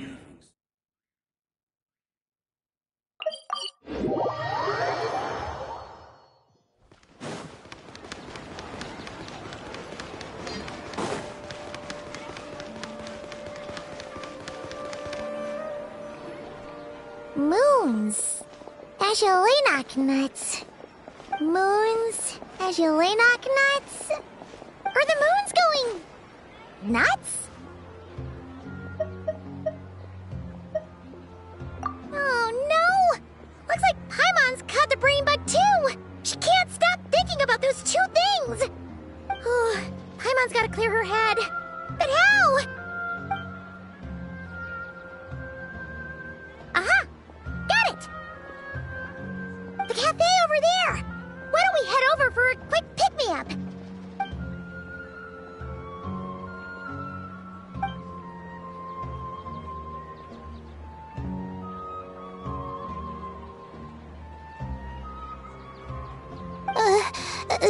Sorry. I feel kinda tired all of a sudden. Wait! Is it because of all Paimon's muttering just now? Oh, sorry. The coffee will be Paimon's treat, okay?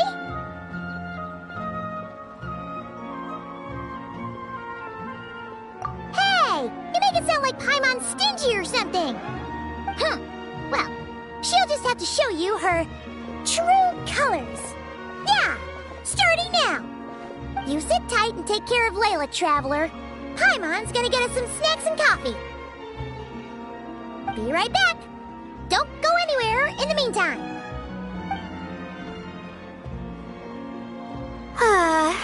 She's pushing herself again as always. Saw right through me, huh? I apologize for the sudden emergence, but I didn't have any other options. Well, that's true. So, for our sake and your safety, allow me to fill in the gaps in her memory. That's right. Layla was already in bad shape, stressing about her new study topic, focusing on the stars instead of her surroundings. By the time she realized the danger she was in, it was too late.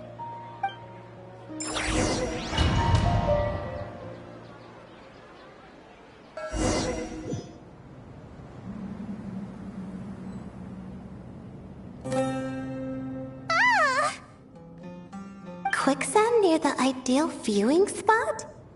Wasn't expecting that. Looks like Layla's been under a lot of pressure lately. She hasn't been paying attention to her surroundings. But why would quicksand lead to a place like this? Well, all in all, looks like a common desert ruin. Guess there's nothing to do but try to find a way out. Oh, Layla, what have you gotten yourself into this time?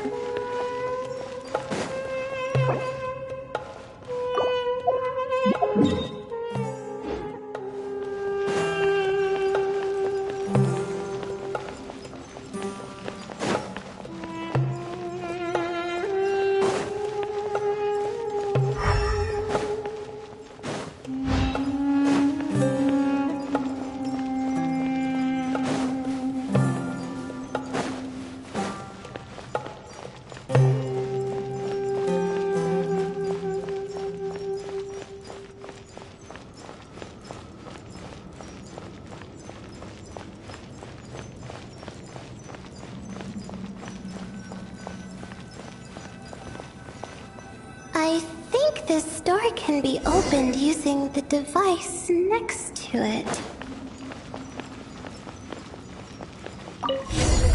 Just like I thought. Ugh, what was that? My head. It hurts. Is Layla waking up? No, that's not it.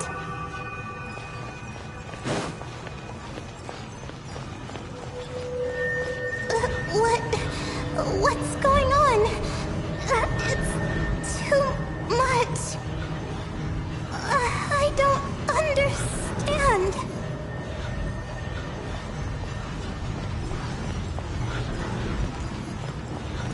The ground is...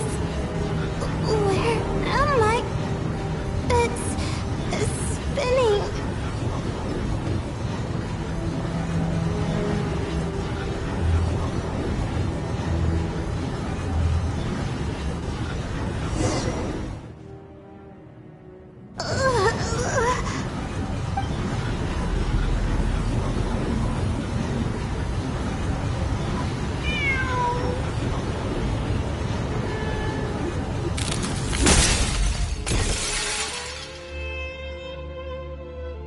How many moons are there in the sky? How many moons are there in the sky? Okay, information isn't rushing into my brain anymore. That's good. How many moons are there in the sky? My head hurts. But there are no more dark spots in my vision. And I can see in front of me. Still... How many moons are there in the sky? What's going on?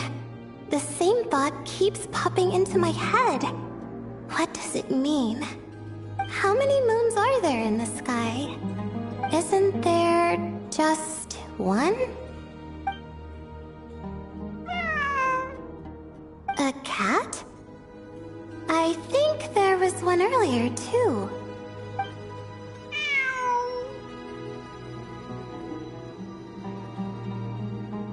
I'm not hearing things. It really is a cat. But what is it doing here? How many moons are there? No! Stop it!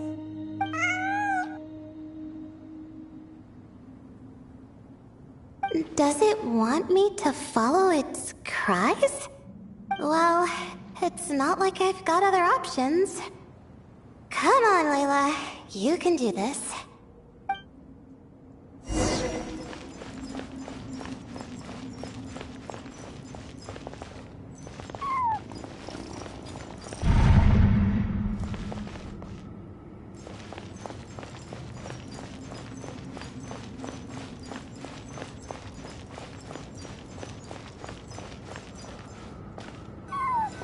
The night is cold.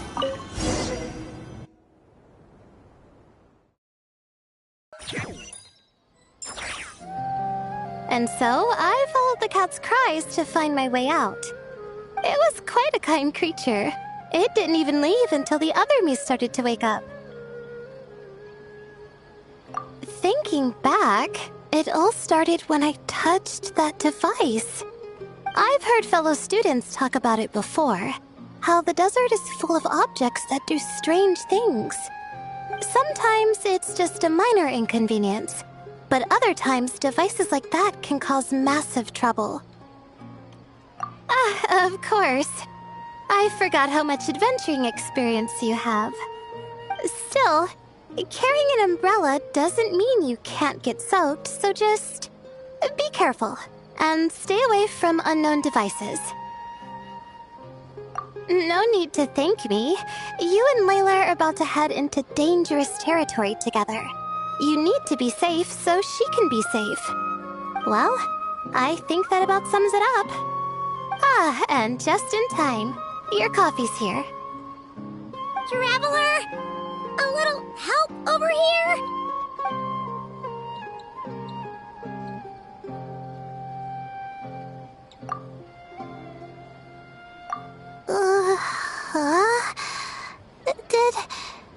Did I fall asleep?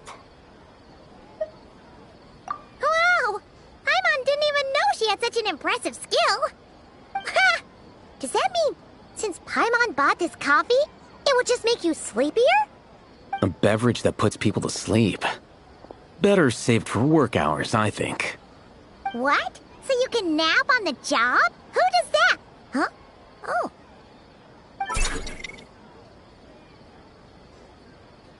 Beep boop. Oops. Oh, hey, Pave! Nice to see you! Oh, and you too, Marak!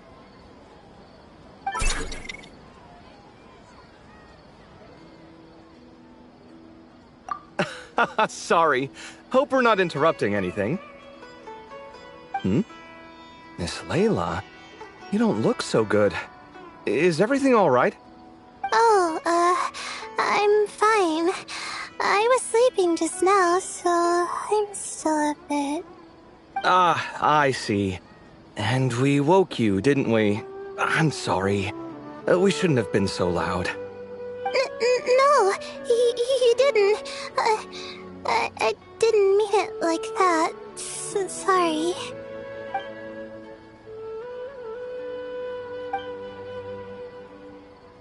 Wait, where are you going? You just got here! I'm going to do what I came here to do. Which is? Buy coffee beans.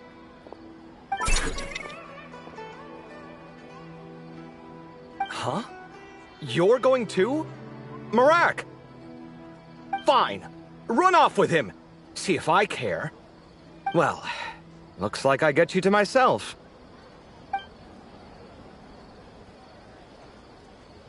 It's been a while, hasn't it? How have you been? So, a busy life of adventuring for you, and a busy life of academics for Miss Layla, is that right? Oh, is something wrong?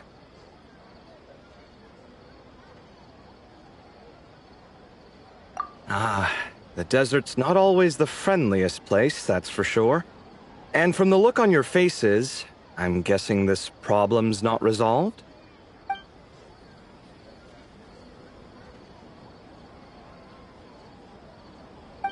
Don't force yourself to talk about it, of course. But I've worked on several projects in the desert before, so if there's anything I can do to help, just say the word. No, I don't have anything to hide. It's just complicated, so explaining might take time. Ah, well, lucky for us, I've got that in spades. Yes, you have been quite sedentary recently. Excuse me? I've been going about work as normal, thank you. And, might I add, you do way less work than me. I do the amount of work that is required of me. Ah, yes. You and your stellar work ethic. The stuff of legends. Oh, now look what you've done. I've lost my train of thought. Where were we? The problem in the desert. Wait, you were listening earlier? Oh, we're giving the silent treatment now? Mature, very mature. Continue, Miss Layla. I'm curious as to how this incident unfolded. What did I tell you? This one doesn't have enough to do. Alright, well...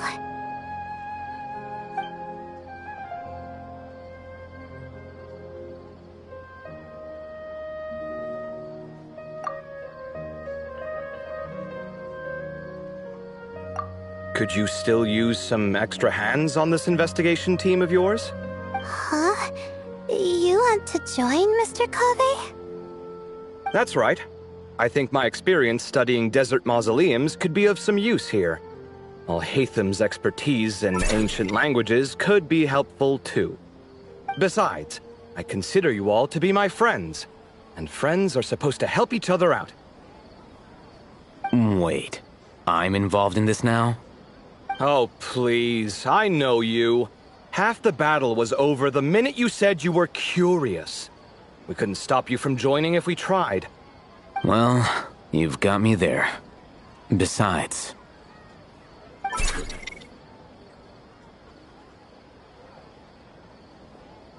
This suitcase of yours has been jumping at the chance to volunteer for a while now. I imagine...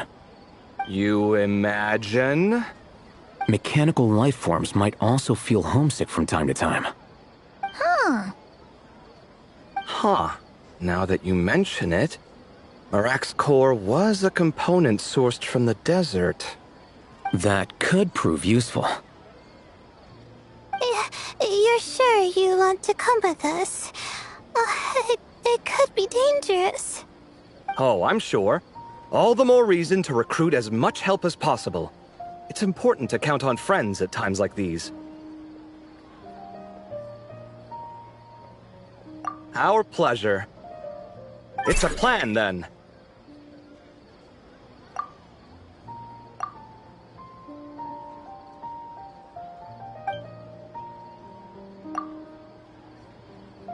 All right, we'll head back to our place to get ready. This one hasn't been on a trip in a while. Chances are, he doesn't even remember how to pack a suitcase. I'm not worried. It'll get done. Somehow. Would it kill you to help every once in a while? I do help. It's called moral support.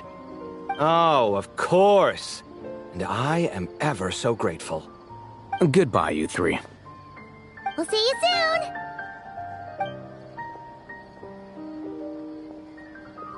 Oh, and Kaveh, your coffee beans!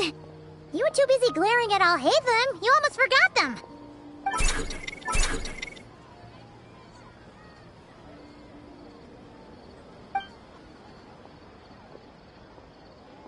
Well, we're pretty close to the academia now. I should be fine from here. Thanks for the coffee, Paimon. I feel much better now. Right. I'll follow the doctor's orders. Or try to, at least.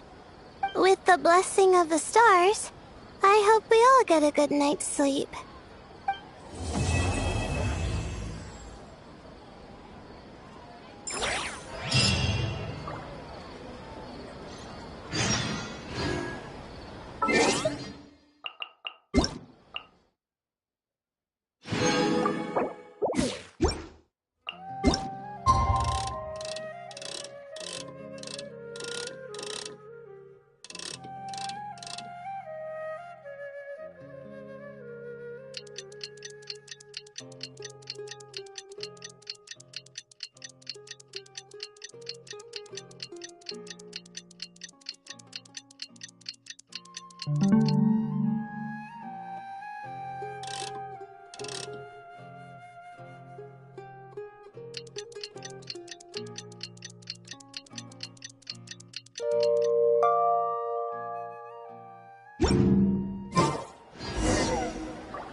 A déjà vu I could have done without. Don't trust your eyes uncritically. People only see what they want to, so don't be your own fool.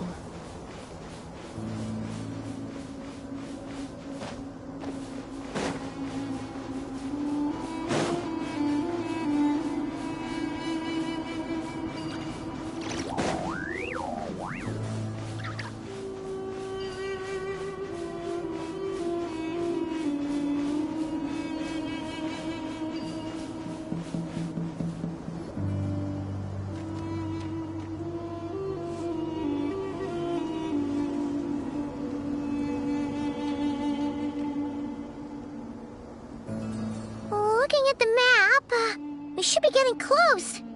Speaking of which, the closer we get, the more Paimon's heart feels like it's beating out of her chest. Excitement! Yeah, sure, that's it. Oh look, it's Tainari and the others. Everyone's here bright and early. Yeah, the desert's a pretty harsh environment. Better to travel at night and beat the heat. Hey everyone, we're here! Ah, right on time.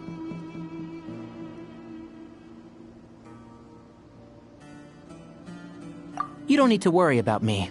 It's not too hot yet, and I'm properly hydrated. All right, we're just waiting on the two people Miss Layla mentioned, and then we'll be set. He's staying behind. If we don't make it back after a certain time, he'll be in charge of rescue operations. You can count on me. Nice! You thought of everything! Oh, and Cyrus said he'll be in Aru Village, so he's also available if we need help.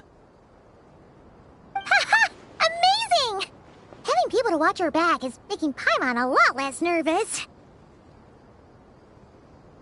Yeah, I did. After hearing about what happened, my advisor gave me some time off to rest. So, my studies are on hold for now. Then, does your advisor know you're back in the desert to investigate? Yes, but I was only allowed to come after I mentioned that General Mahamatra would be there too. Haha! Quite the reputation you've got there, Sino. Something wrong? You haven't said a word this whole time. Are you in a bad mood or something? No. Being skilled with words also means being a good listener. I'm just reflecting on what you're saying. Oh, Hatham! Kaveh! Ha! Over here! Darn it. I was just setting up a brilliant... Yeah. I'm sure you'll find another chance. The important thing is, our scribe and our renowned architect are here at last. High praise. But wait, why am I renowned and not him? He's just as famous as Sino, Dia, or Nilu. That just means your level of fame is even greater. How could a lowly scribe hold a candle to you? Lowly scribe? Please.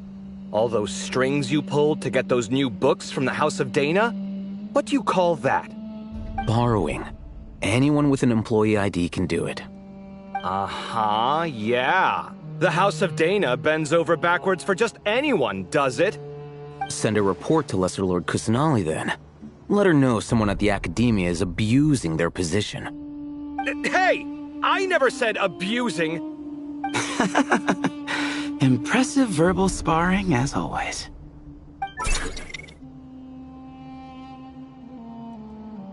Oh, hello to you too, Marak.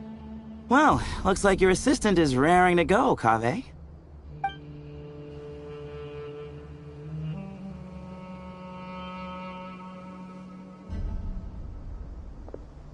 So, I say we get this show on the road.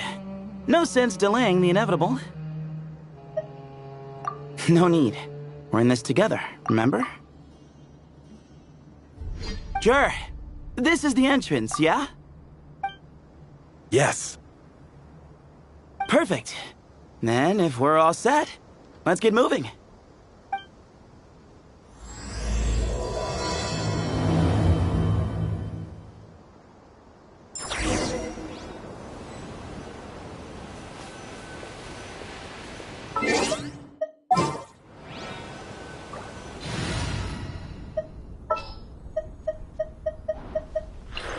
There are still so many... Guess this is where we waltz right in. No need to knock. Knock. Ajale knock.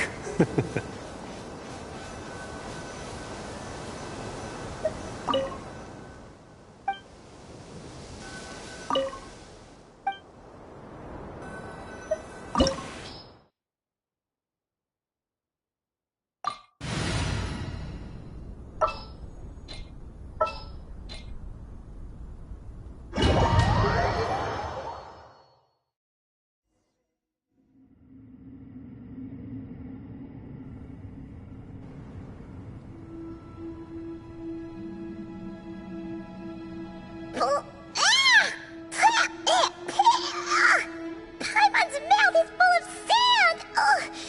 So that's what falling into quicksand feels like? If this was quicksand, we would have struggled to breathe. No. I think this was regular sand, and we didn't sink into it. We fell through it. Into this place. Agreed. In other words, sounds like a you problem, Paimon. Ha ha, very funny. No, wait, Paimon's the only one. Ha! See? What? I'm the only one with sand in my shoes? Yeah, right.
probably means he didn't run into enemies. We're just unlucky. Not the best sign of what's to come. We'll be fine. Let's just use up all our bad luck and we'll be golden.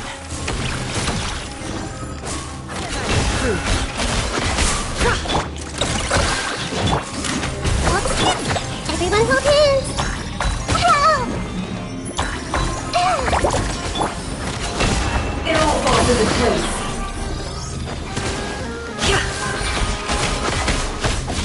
Let's see what they're made of. No more lies.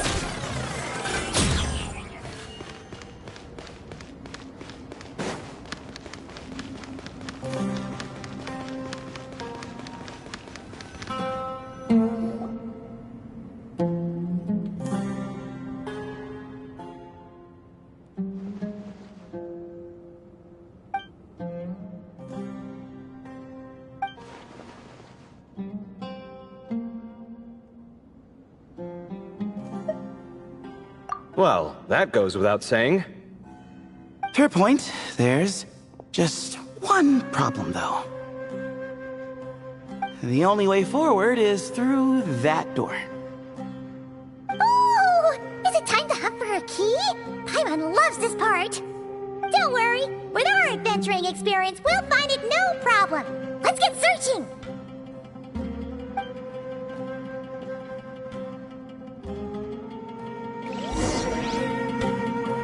Marak, wait!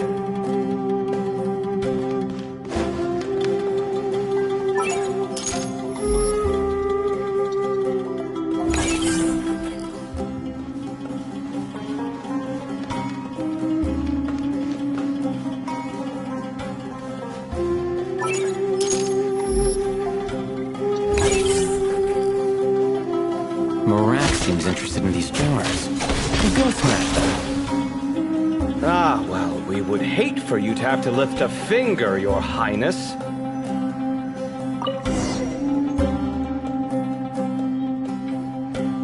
Marak, this isn't really your old home, is it? No idea what that means, but Marak does sound pretty happy. So, mechanical life forms do have the capacity to miss home. A novel discovery. Well, with Marak leading the way, we should be safe, right?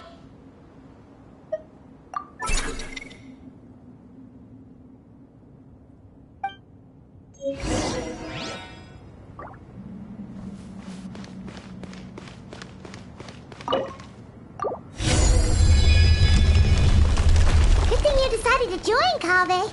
Otherwise, our investigation would have ended at that door. It was nothing that I did. You should thank Marak instead.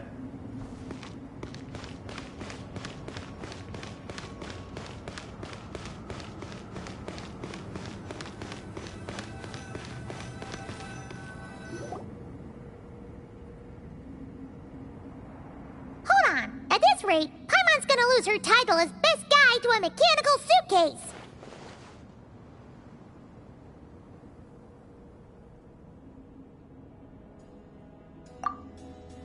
Aw, thanks. Hey, wait. What do you mean, useless?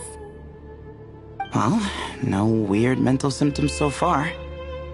I'll take that as a win. That said...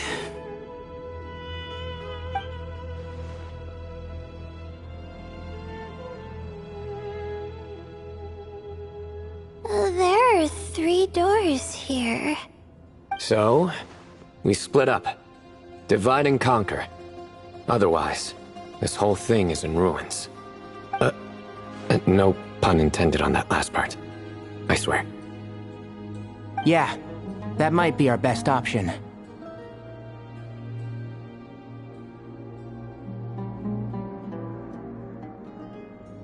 Good idea. And the minute things go south, we go back the way we came. Ooh, this is getting exciting!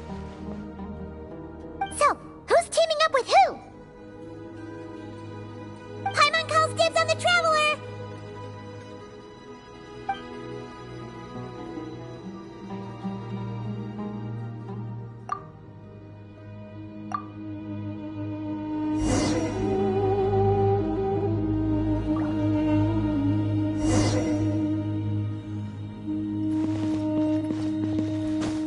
Well, this takes me back.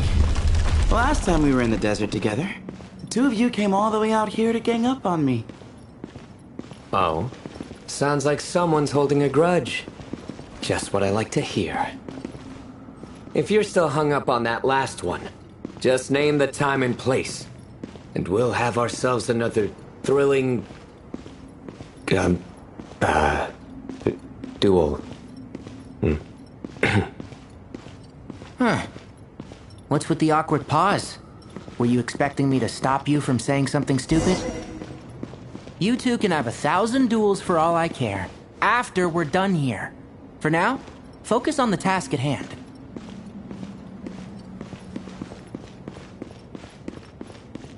Keep up!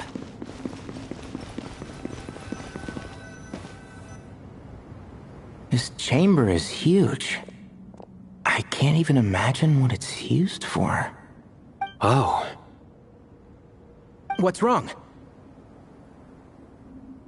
I seem to have stepped on some kind of stone slab. Huh. There's a pattern on this, but it's hard to make out with all the dust. Huh? Look!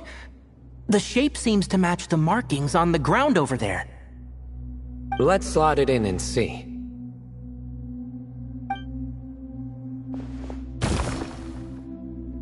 And we have a match. Looks like we need to find the other 3 broken slabs. Let's search the area, but be careful where you step.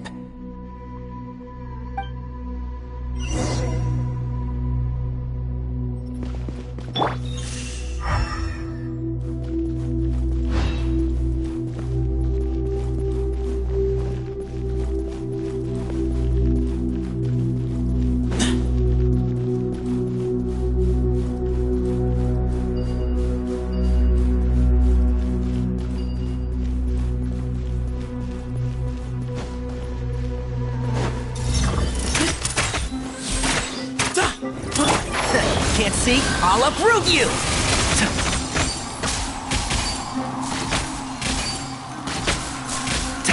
Move or be moved!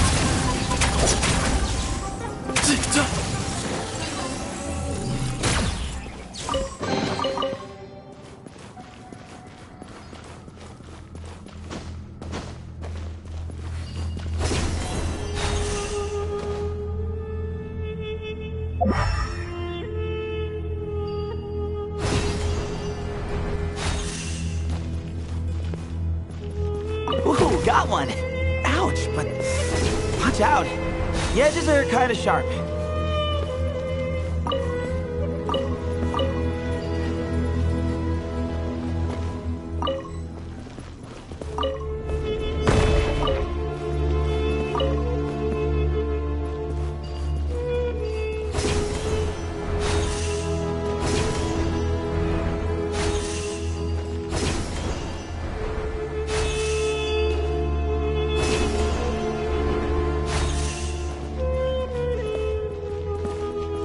The third piece.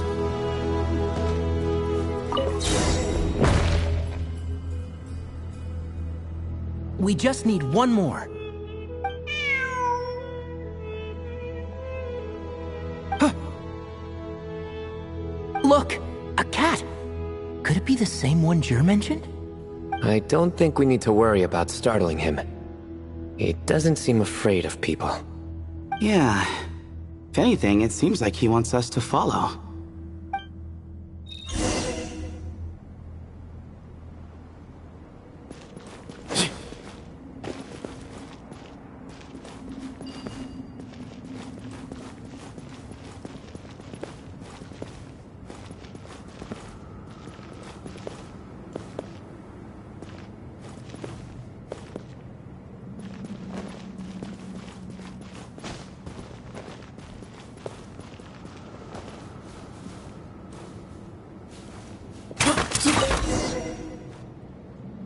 Oh, he led us to the last piece.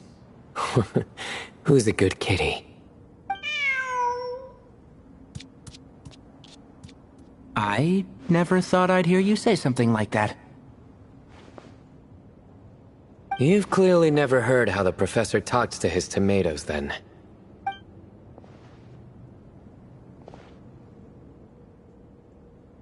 right, well, that's that. Now, we need to figure out how to get rid of all this dust.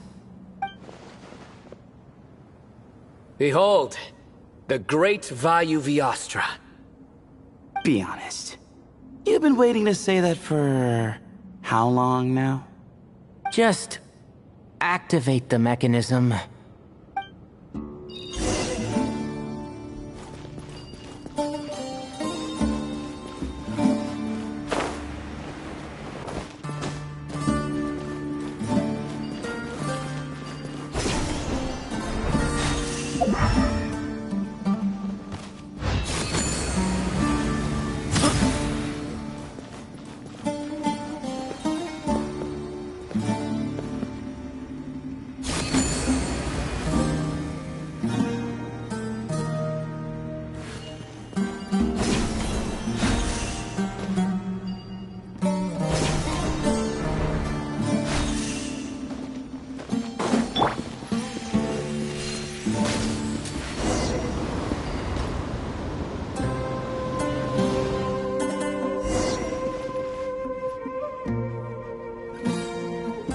Huh.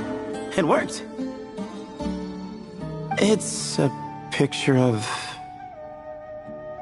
3 Hermanubises? That can't be right. The ears aren't vertical. Oh, true. And the looks fall short. My hat is much better looking.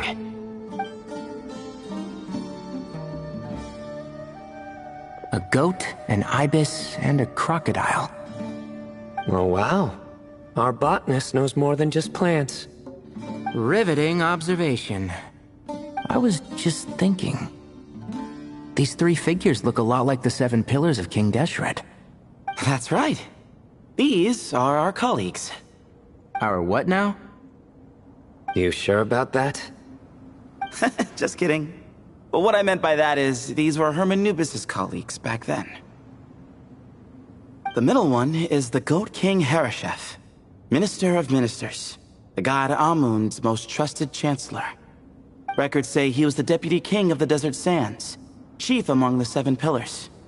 Someone even more impressive than Hermanubis? I wonder if that ever got his goat. Sorry, couldn't resist.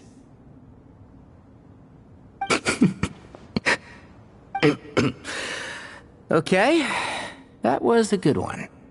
Wait, really? I've got so much more where that came from. Where were we? This is Sobek, the Crocodile King, captain of captains. As the name suggests, he was a valiant commander and had dominion over all weapons of war. And finally, this is the Ibis King Thoth, scribe of scribes. Your memory's pretty impressive. I bet you're almost as good as me at memorizing cards. A scribe? Did he manage archives then? Like Al-Haytham? Wait, that's all Al-Haytham does? I never knew being an academia scribe was such a cushy job.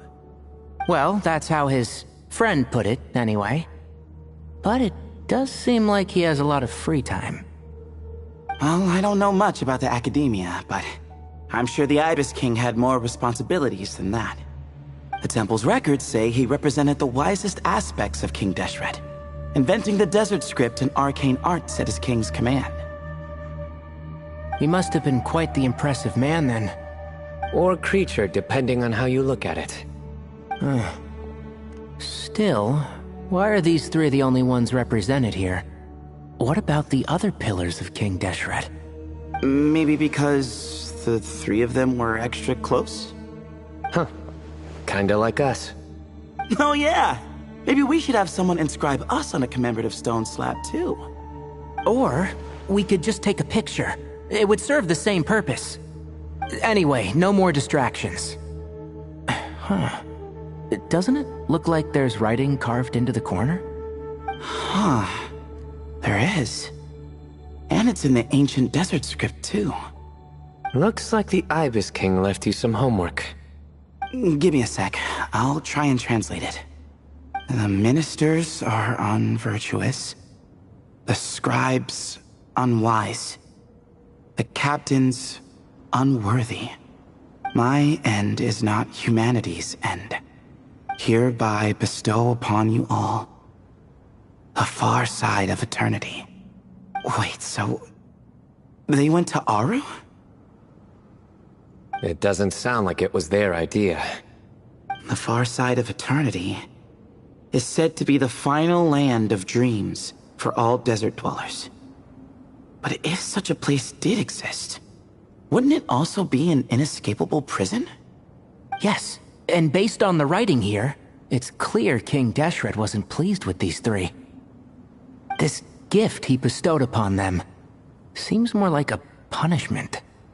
Such is the power of a king, I suppose. Which means the goat's the one who got in the end. Huh. Yep, not as good the second time. What? Impossible. Well, looks like that's all we can learn here. Should we keep going? Yes, no time to waste.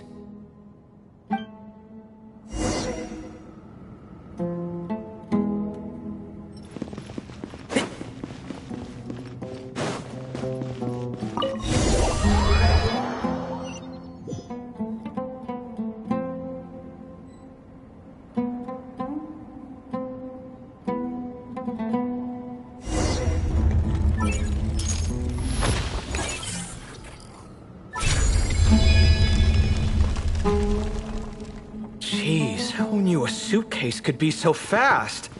Marak is nothing like this when it comes to housework. Hey, wait up!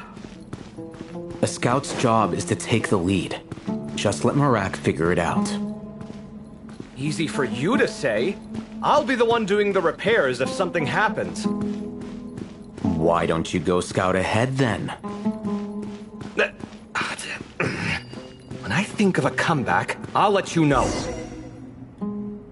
Oh, Marak stopped. What is it? Found something? Looks like something covered in sand. Let's get it out then. Come on.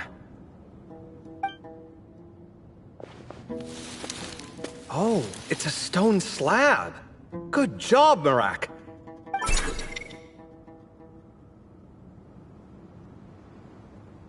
Let's take a look. Huh. Looks like this part of the picture goes over there?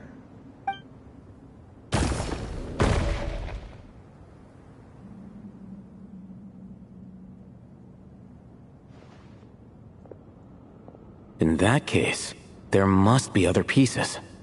All right, and let's look around. Hey! Why are you sitting down? I thought Marak was helping. Oh, so you do know what that word means. Great. Are we supposed to just sit back while Marak does all the work? No, I doubt you could do that. Exactly. But I can.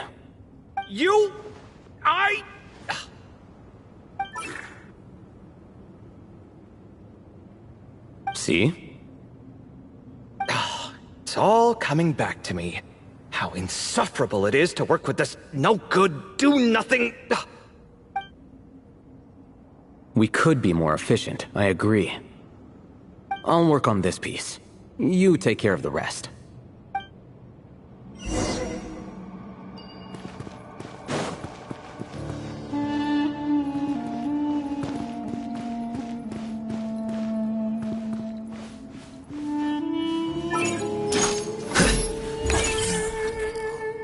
Found one!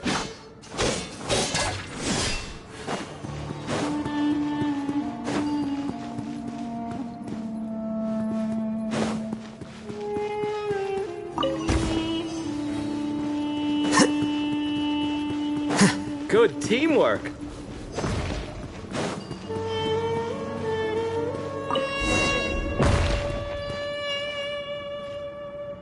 Looks like we found them all.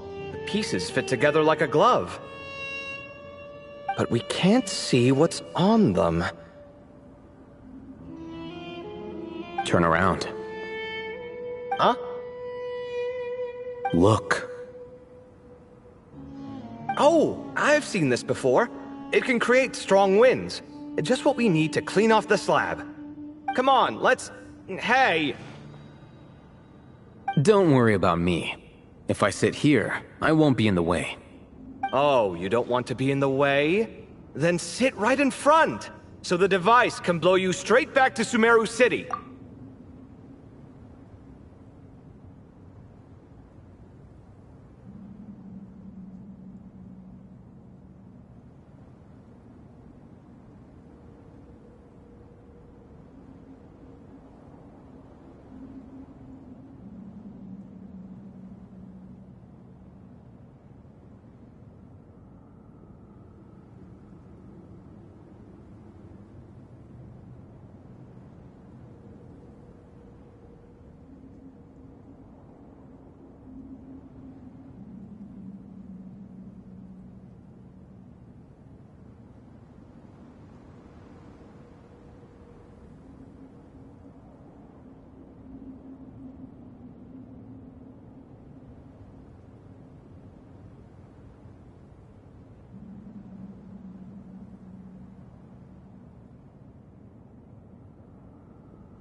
Scanning.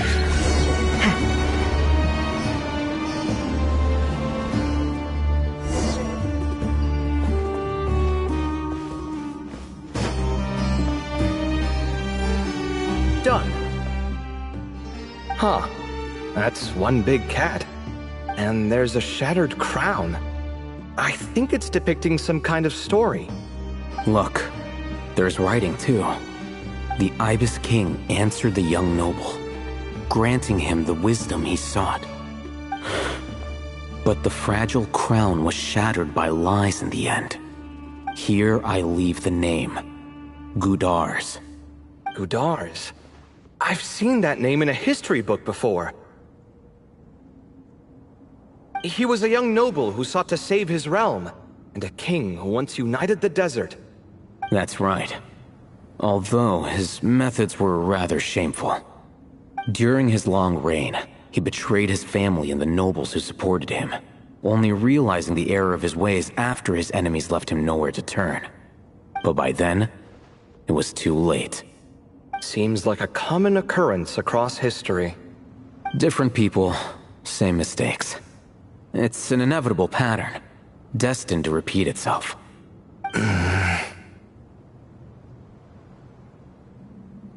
The writing mentions the Ibis King, but a cat is depicted here. Does that mean... So far, what's depicted on the slab seems true to history. In which case, this cat is either a proxy for the Ibis King or a manifestation of said king himself. Exaggeration is a common method ancient records use to highlight a being of higher status. And as we know, Layla and Jur both heard the sound of a cat while escaping the ruin. You're saying the Ibis King, one of the legendary 7 pillars of King Deshret, is here, still helping those in need? I'm saying we can't rule it out.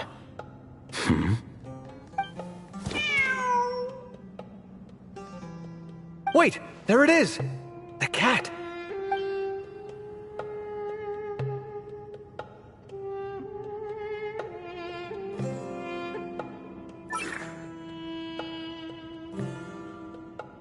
Ah! Marak went after him! The cat's showing us the way forward. Come, let's follow. Okay.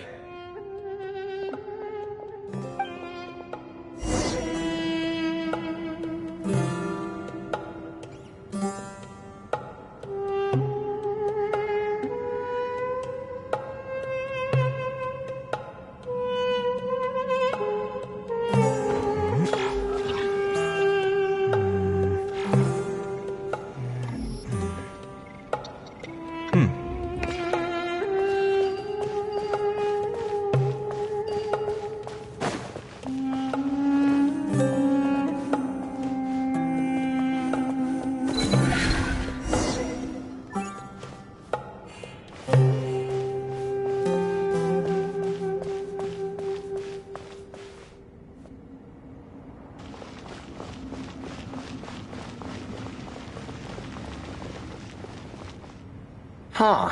The cat's gone. Yes, but look where he led us. Oh. Another slab. It looks similar to the last one.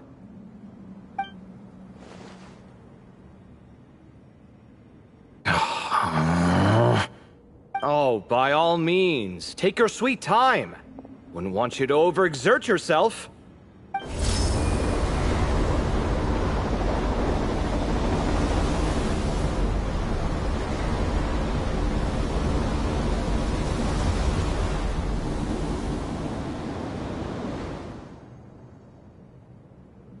Huh.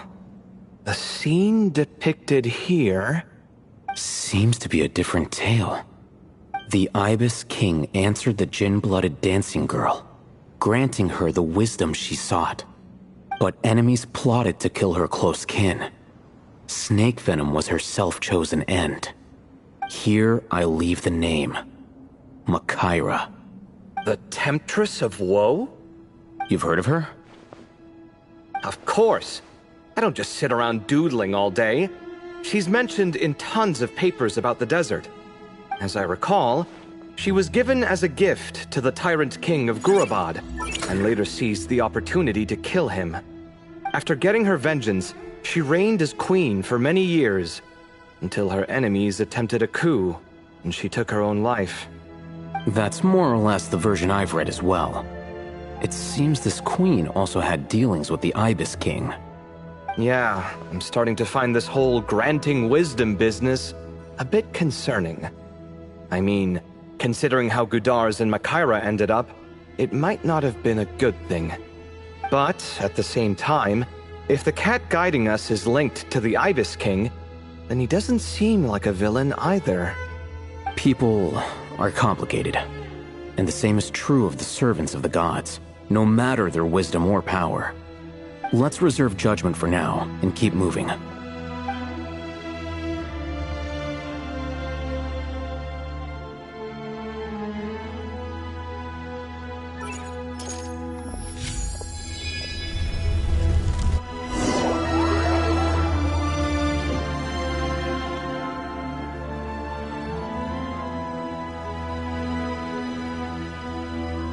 The ability... Oh, Paimon meant to ask earlier. Have your memories come back, Layla? No, sorry. To be honest, nothing about this experience feels familiar. Besides, my focus is the stars, so I don't spend a lot of time exploring ancient ruins. Guess that makes us the senior researchers in this scenario. Stick close, alright, Layla? Okay.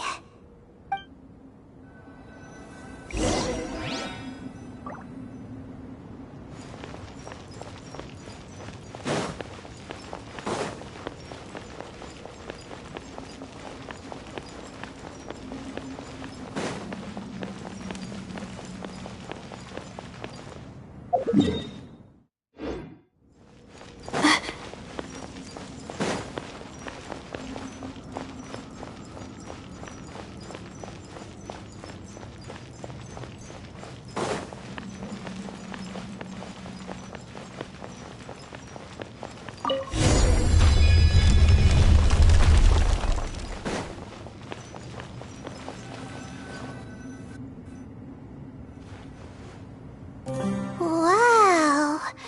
What a tall ceiling. Yeah. But for such a big place, it's so... empty. Like no one ever lived here. Sure must have been boring to live in ancient times, staring at ceilings all day. Now that you mention it, I've heard some people used to draw star maps on their vaulted ceilings. Some might even make them transparent to better observe the movement of the stars. It sounds so nice. Stargazing from the comfort of your own home. Wait a second. I think I see something up there. Huh? How is Paimon supposed to do that? Oh, right. Flying. Duh. Alright, sit tight, everyone. Adventurer Paimon will be right back.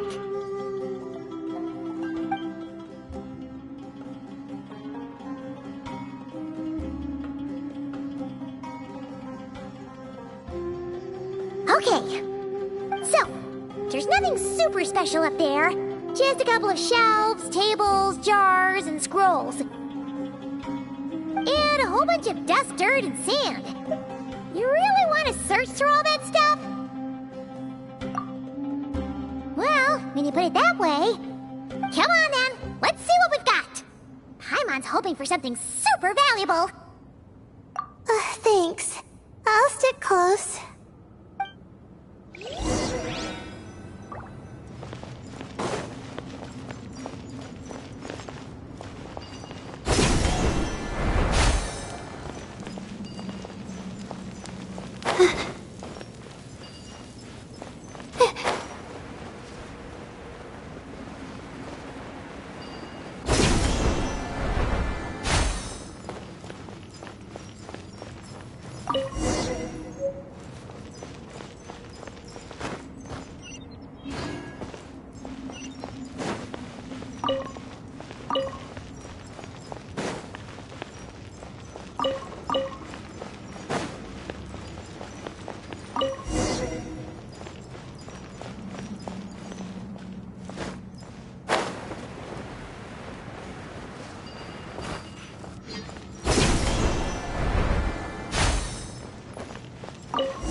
I think that's everything. Most of the documents are in the ancient desert script, except these ones. These seem old as well, but the handwriting makes them stand out. Right! Let's arrange them in chronological order before we read through.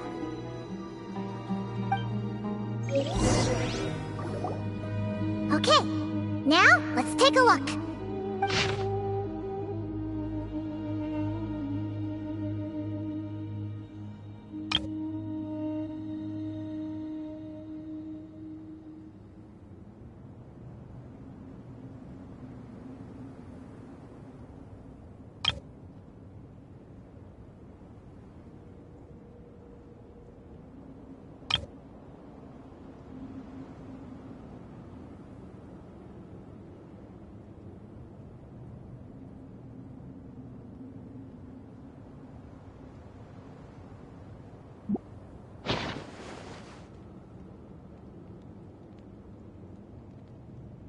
Maybe this person fell in by accident, like Mr. Jur and me.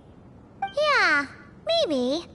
But they don't sound super worried about their situation.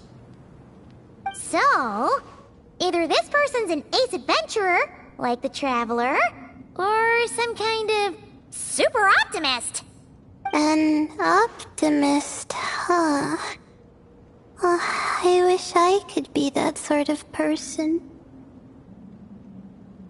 That's right! You're detailed and passionate. Great qualities for an adventuring buddy. This optimist seems super obsessed with exploring every corner of this place. That could have gotten them in big trouble for all we know. Well, I appreciate the compliment.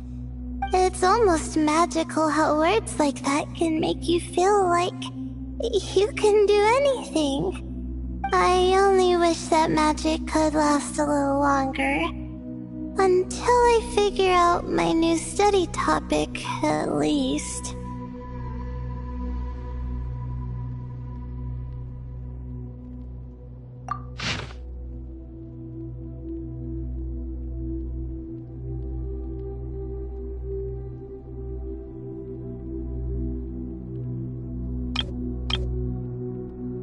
Oh, looks like you were spot on, Paimon. See? Told ya! That's what happens when you don't think things through. And all this talk about seniors and juniors, he was a student just like you, Layla. Whew, he sure talks a big talk for a student, though. You'd think he was some kind of old scholar instead. Huh. What is it? Did Paimon say something wrong? No, not at all. I was just thinking, and this might sound rude, but the way this person speaks is just so... you notice too. I mean, it's good that he helped treat his companion's wound, but it didn't seem like it was out of kindness. More like he was looking out for his own self-interest, or thought he could get something out of it. I don't know. Maybe I'm reading too much into it. Yeah. If you're both in this dangerous situation together, wouldn't you mention them at least once? If it were Paimon, she would write down the name of every single person she was with. No one would be able to get away. Actually, I find Paimon's approach quite sensible. It makes sense from a safety perspective, too. That way, if anyone came to the rescue, the notes would be able to tell them everything they needed to know. Whoa! That's genius-level thinking! Well, I learned that from Madame Farzan, actually. I'm not speaking from personal experience or anything. Oh, no! I'm just a student. It's fine! You taught us something, so you're our teacher. Simple as that. Anyway, from the looks of things, the student who left these notes behind was pretty weird. Let's keep reading. Whoa! Hang on! That's a lot of information. Paimon needs a moment to take this in. The Ibis King. So... did this person actually meet the Ibis King here? Sorry. Who? Jeez, not again! Stop teasing her, Traveler! You know she was asking about Nefer. Anyway, Nefer's, a friend of ours. And she's mentioned the Ibis King before, but not in much detail.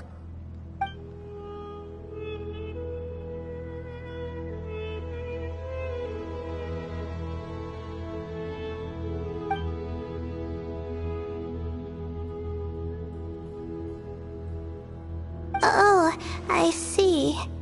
Well, that's not too surprising. Most people in Sumeru know about King Deshret, and most in the academia have at least some knowledge on the 7 pillars. Legend has it, King Deshret ruled the desert at the head of several wise retainers, guiding their people to pursue the limits of wisdom. He also left behind treasures for future generations, which continue to be relevant in nearly every research discipline.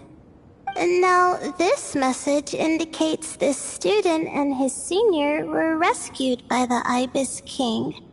But to think it's possible to meet him in a place like this... We don't know when these notes were written, but didn't the 7 pillars disappear a long time ago? Yeah, the notes made it sound like his powers were restricted. dimension of this form? What is that supposed to mean? I'm not sure. Let's keep reading.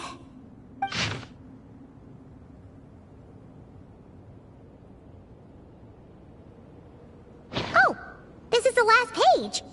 There's even a signature at the end. Well, sounds like they made it out. Guess it was a happy ending after all.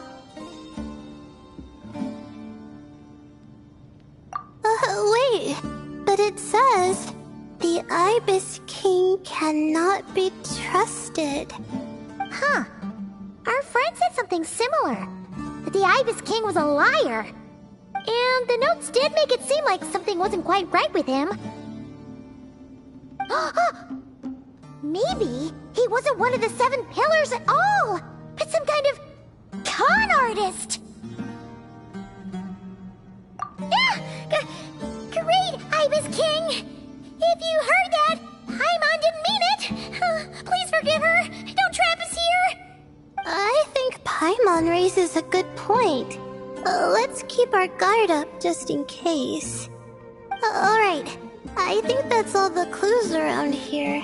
How about we... Oh! It's Marak! That means Kaveh and the others should be around here, right? Hello? Anyone up there? Can you hear us? Yeah, we can!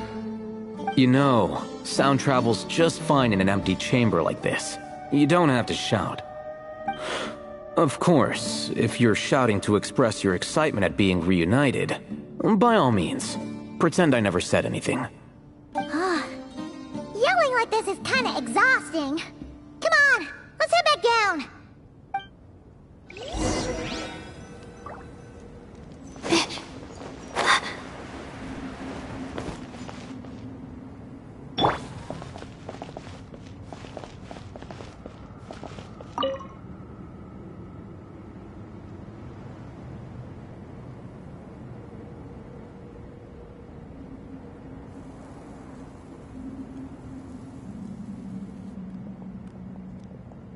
Wow, we all ended up in the same place, huh? Yeah, what a coincidence. Indeed. Or as I like to call it, the chai factor.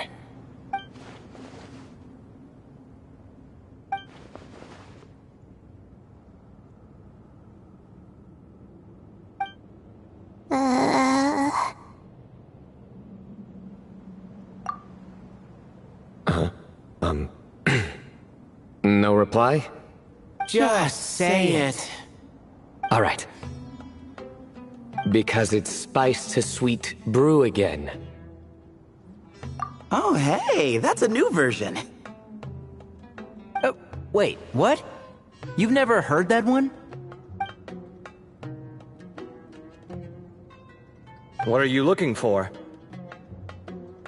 A place to sit and read my book. Oh, great. What else is new? Well, looks like everyone made it through unscathed. Let's take this chance to get some water, rest a bit, and discuss what we learned. Sound good? Yeah, let's debrief.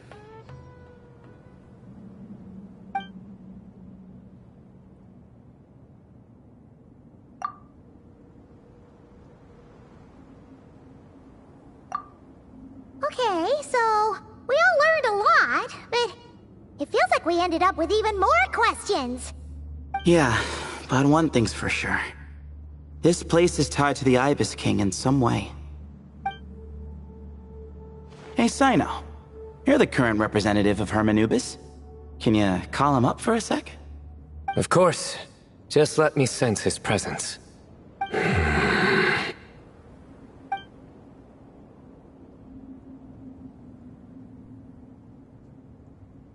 Just kidding. I can't sense him at all.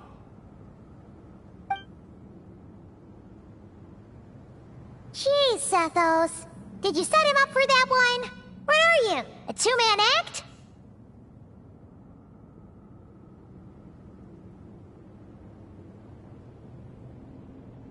Sorry. Hermanubis isn't like the Ibis King. He can possess me, but I can't talk to him whenever I want. Oh, truly? Does that mean he's gone? I would have liked to reminisce about old times with him. Ah, the cat! It speaks! Of course it speaks. In fact, it is not an it at all. You do me a great offense. My apologies. Esteemed cats, sir?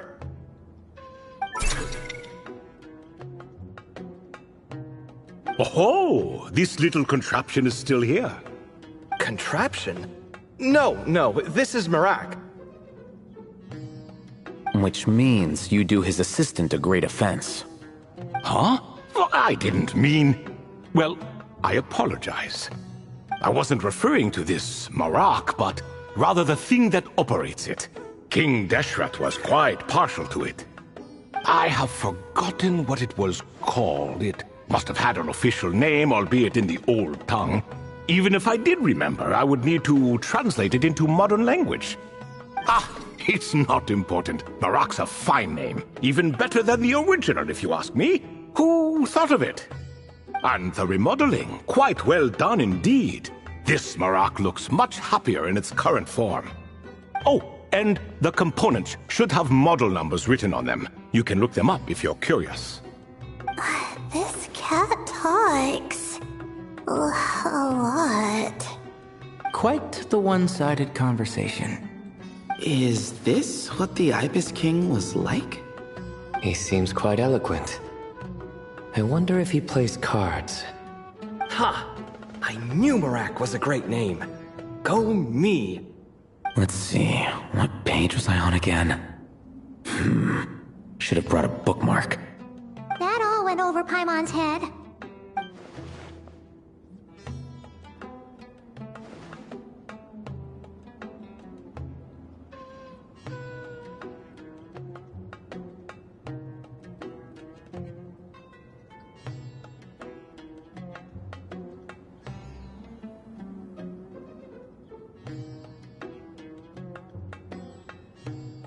Hello indeed.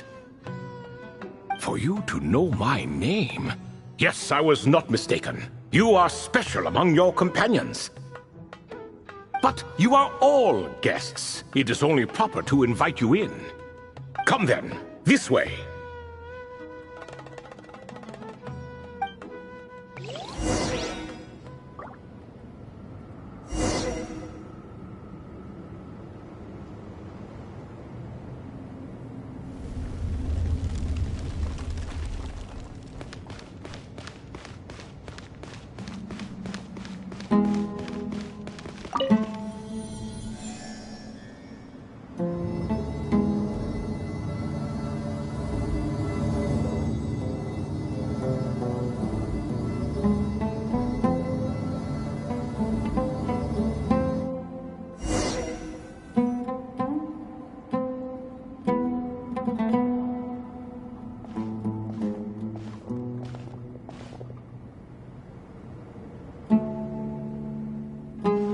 Welcome to my humble abode. Oh, your house sure is spacious, Lord Ibis King. I fear it's not quite what it used to be. In fact, it has long ceased to be my home at all. It belongs to the descendants of the cats I once raised. Such adorable creatures, aren't they? Take the one I'm borrowing here, for instance. A chubby fellow with such lovely fur. Anyway, tradition dictates that a special guest such as yourself be presented with a gift. Alas, it's a first-come, first-served basis, you see. I fear with the passage of time, none are left. What? So the treasure's gone already? Treasure, you say? Not an inaccurate description.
Yes, and no. I have the power to grant gifts inaccessible to the masses. The only requirement is answering a question. Not a bad deal, yes? Of course, my questions were given unto me by King Deshret, who in turn received them from the Mistress of Flowers. There are 3 and no more. What causes our rise and fall? What obliterates love and hate? What determines truth and falsehood? The more he talks, the less Paimon understands. I see. That must mean Gudars and Makaira managed to answer 2 of the 3. Another who understands. Oh, so that's the event those 2 slabs are depicting. Ah, priests and their records. A singular obsession, and quite boring too. After being imprisoned within Aru, I could, on occasion, take the form of a cat to converse with those around me. But I despised speaking to them. No conversational skills whatsoever. Now, humans like you who stumble in here from time to time, you are much more interesting. Hold on! We're getting off topic again. The 3 questions you just mentioned? What are they for, exactly? Ah, that is a story that begins with King Deshret. And we're in for another long one. Nostalgia for the past is common to us all, is it not? And our king, he was such a proud, solemn man in those days. He watched us speak of the present and the future, of the wisdom we possessed, or were about to obtain. We were his proud retainers, confident in our belief that, so long as each one of us used our abilities to the fullest, progress was inevitable. Yet, King Deshret's ambition was not destined to be allowed in a closed-off world such as this. So nothing went as planned. In fact, from the beginning, there were signs an outcome of this nature was inevitable. Because although there were 7 pillars, one was forever absent. Al-Ahmar would insist the Dendro Dragon Sovereign was one of us, but the dragon herself rejected that idea. Huh. Like a card you can never seem to draw from your deck. More like a card that was never in the deck to begin with. Alas, that's just who Al-Ahmar was. There was nothing we could do about that. And I always preferred chess to cards. In the end, life grew unbearable for our king. But, of course, those who remain must continue to live on. But subjects like us were less fortunate. After all, the fate of a retainer is decided by the king, including the chance to walk away. So it was then that King Deshret had Kroko, Goti, and I locked up within Aru, where we remain to this day. Kroko. Goti? Ah, of course. You're more familiar with their full names. Sobek, the Crocodile King, and Hereshef, the Goat King. And let me tell you, when it comes to chess, Hereshef was a habitual backseat strategist, always spewing nonsense from the sidelines. Well, Sobek was all too quick to take his terrible advice, to the point where I was the one who got accused of cheating. Chess is an exercise in patience, and that man couldn't sit still to save his life. He could never excel at that game. In fact, neither of them were good at chess. Even so, we played together often, and since I was always the winner, we got along quite well. What are you laughing at? Were we not good friends? No one's laughing. Paimon would never. No, not you. It's Goti. He's laughing for no reason again. Can you not hear him? Ah, right. Of course you can't. The 2 of them are inside Aru, as am I, so only I can hear them. What is even going on here? Has he, started to lose it after being trapped for so long? That does happen to prisoners serving life sentences. Speaking of which, how's Azar doing these days? I doubt he's doing much of anything. Just what I wanted to hear. What is the meaning of this? You doubt my words? I have half a mind to not talk at all. Oh, no. They're not questioning you, Lord Ibis King, just discussing other things. Please, continue. In that case, where were we? Getting to the part about the 3 questions. Hopefully. Ah yes, we're almost there. Before I entered Aru, King Deshret said I could be released from my eternal seal if I chose humans who could provide the correct answers to those 3 questions. The first person who caught my eye was Gudars. I asked him, what causes our rise and fall? He answered, conspiracy and betrayal, for it renders the righteous and wise unable to succeed, and thus nations fall. I found his answer quite interesting, so I bestowed upon him the power to deceive. The second human I chose was Makaira. I asked her, what obliterates love and hate? She said unto me, I have nothing left to lose. Vengeance alone can quench both love and hate. I found this to be another fascinating response, so I granted her the power to be loved. But both of them ended up... Now then, young one, riddle me this. Did their answers point to this fate, or was it the power I bestowed upon them that determined their end? I'm just an observer who doesn't understand their circumstances, so I can't answer. A clever reply. I do not wish to comment either. It is all in the past at this point. My only wish was for their answers to be acknowledged by King Deshret's rules, and bring me one step closer to freedom. As for the final person, her fate remains to be seen, so I will not reveal her name.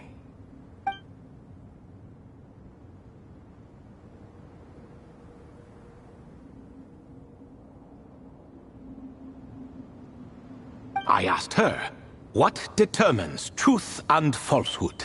And found her answer quite compelling, so I bestowed upon her a gift to match.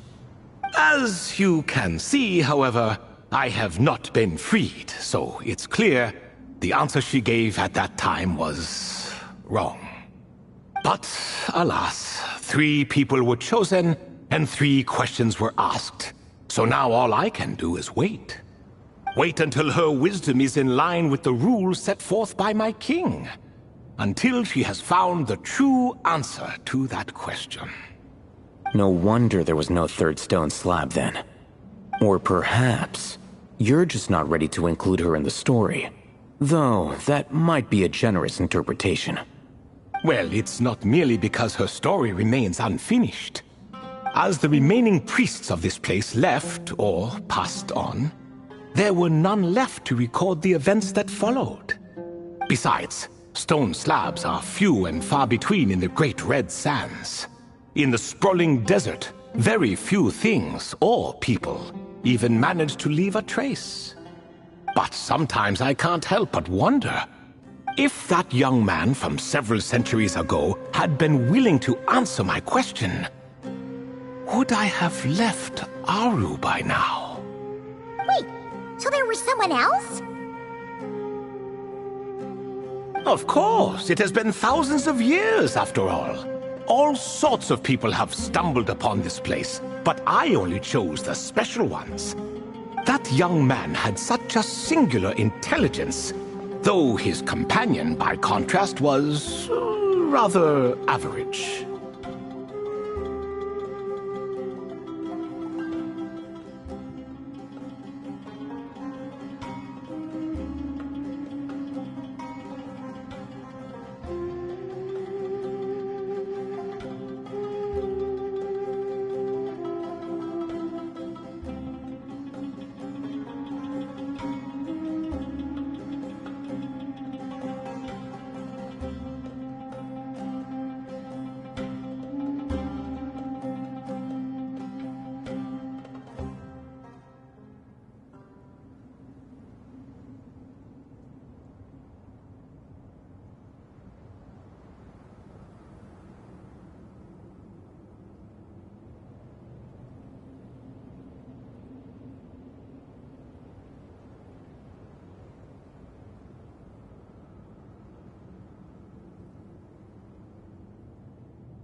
The author of those notes we found? The student named Zandik? Ah, yes, I think that was his name. In truth, I was unsure whether I should grant him my third remaining gift. He was, of course, exceedingly clever, but he was also mistrustful and narcissistic in equal measure, and there did not seem to be a line he was unwilling to cross. Too much power could be dangerous in the hands of someone like him, so I found myself rather relieved when he declined my gift. Oh, he turned you down? Did he give a reason? Yes. He said he didn't need it. I still remember the look in his eyes. Nothing stood out per se, and still I could sense contempt and disdain radiating from his gaze. I could not give an exact reason, but on instinct I just knew it would not end well to get close to a man like that. So, I tricked him. Stick close to your companion, I said. Only the descendants of Tulatula can come and go as they please. Leave him behind, and there is no escape for you. So, does that mean his companion wasn't a descendant of Tulatula? Oh no, that part was true. The lie was in the other half. Anyone can enter or exit this place. There are no restrictions. I saw that his companion was exhausted and was concerned Zandik might leave him behind, or worse, that some other accident might befall him. So I made up an excuse to prevent Zandik from going a step too far. Oh, and speaking of, Sandik's companion had the same blue hair and pointed ears as you. Wait, does that mean Layla's also a descendant of Tulatula? Indeed. When Hermanubis founded that city, he took in many who had nowhere else to go. Today their progeny are scattered to the four winds, and indeed are far more numerous than I could have imagined. So the person you protected could have been my ancestor. Yes, yes. You're very welcome for that. Could I ask another question, Lord Ibis King? Of course. I have nothing but time, I'm afraid. Did you also save me and a man named Jur? I did.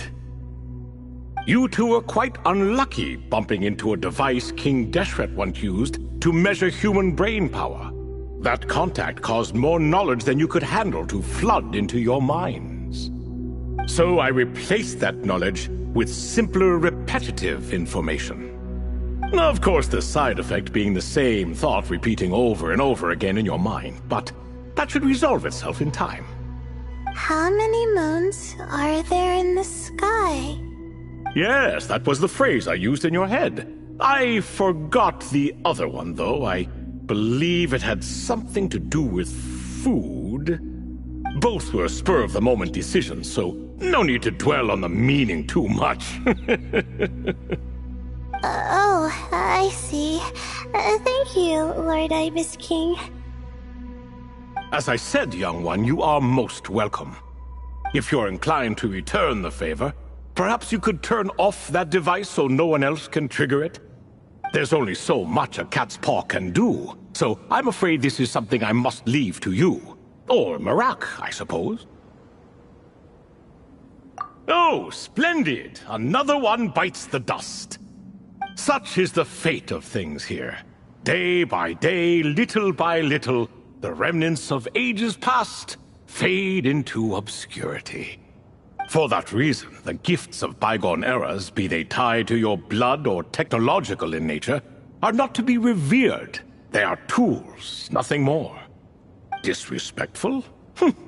I simply make the most of what I have. Besides, our king has been gone all these years. What good does it do to revere him now? Oh, are you talking to the Goat King again? No, Croco this time. He's pestering me for another game of chess, Says he wants to even the score. Wishful thinking, if you ask me. If we counted one push-up for every loss, he'd owe me 300,000 by now. Of course, that's just a rough estimate. I've never kept count. It appears that's something you like. Being someone unable to be defeated. I suppose so. All right then. Time for me to extend my winning streak, and for you all to head home.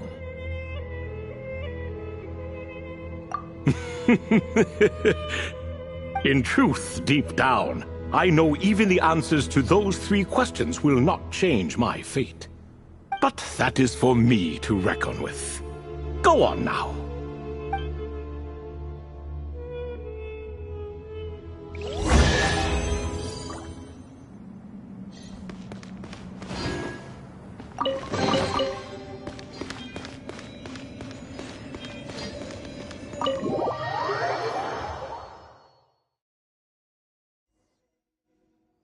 Excuse me. Do you even know what time it is? I've harvested 3 crops of tomatoes while you've been gone. You're exaggerating, Professor. I'm making a point. There's a difference. The sincerest apologies for keeping you waiting, Professor Cyrus. See, that's what I call manners. Now, are any of you hurt? Nope. It went way smoother than we expected, actually. I presume the investigation is complete then. Come, tell me all about it. Oh my, did you luck out? If you've read the work from the Vahumana Darshan, you would know that the Ibis King has, well, let's call it a mixed record. Perhaps he softened up a bit in his old age, and that's why he chose to help you. Or perhaps he just didn't have a good enough reason not to help us. See? Marak agrees. How do you even know that's what Marak meant? That could have just been a happy noise. In any case, there's a lot to be happy about. We figured out what happened to Layla and Jur, and there were some unexpected takeaways too. Yeah, I never expected to learn about my ancestry. I've always thought of myself as just an ordinary student. I never would have even considered something like that could be true. Come to think of it, our ancestors might even have been friends at some point. Huh? You're right. Maybe I should take a trip back home to see if I can find any records about that. Oh, I was just throwing that out there. I wouldn't want you to go to the trouble. It's fine. My advisor gave me a break, and I still have a few days left, so... Oh, wait. My study topic. I haven't made any progress at all. No. I need to focus on that instead. Right. Couldn't you help her, Professor? Huh? No, I could never. Me, you say? I'm from the Spatamar Darshan, and I don't think that Nephis or Zahahadi researched the stars. All I have to offer are my homegrown tomatoes. Although I suppose it's not impossible. I can ask a few old friends to recommend some interesting topics. You really don't have to. It sounds like a lot of work. Hardly. A few passing questions while we water the plants? It's no trouble at all. Thank you so much. Of course.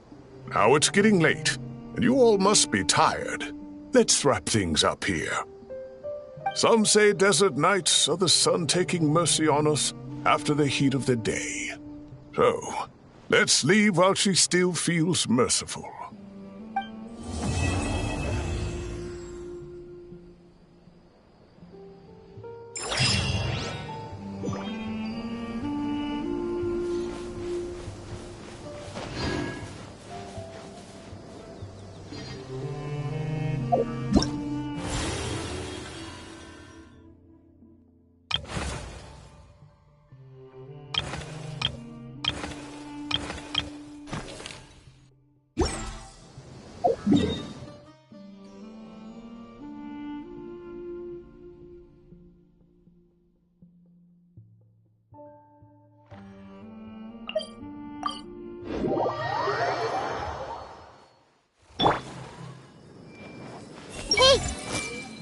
famous scholar Lisa Mincy.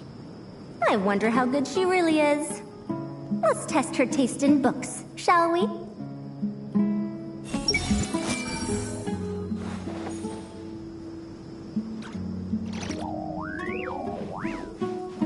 Everyone hold hands! Some free time at last. I think I'll just spend my last few days here with Kale. There's no need to go out. The work is done, and Amber's staying a little longer. There are so many things I want to talk to her about.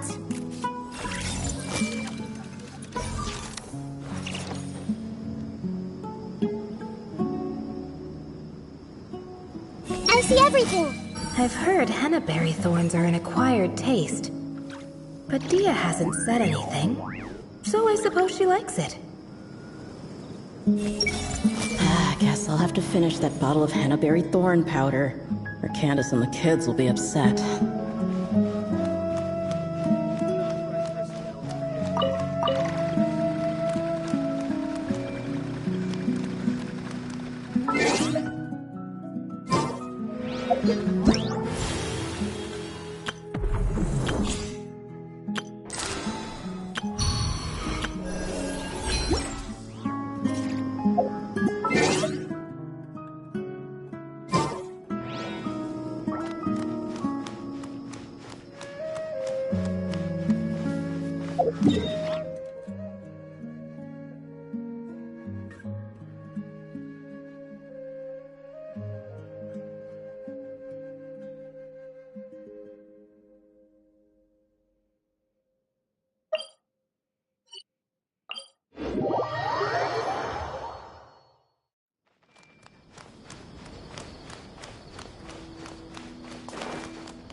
If you're not sure what to do next,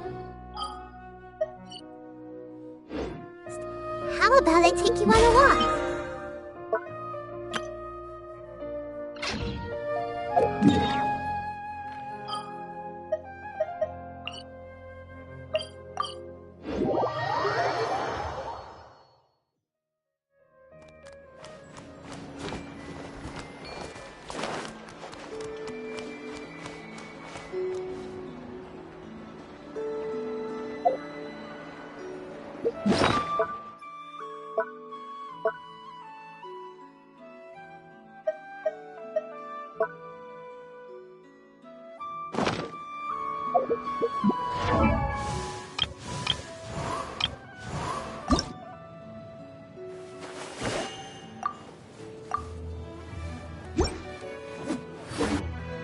Something on your mind again?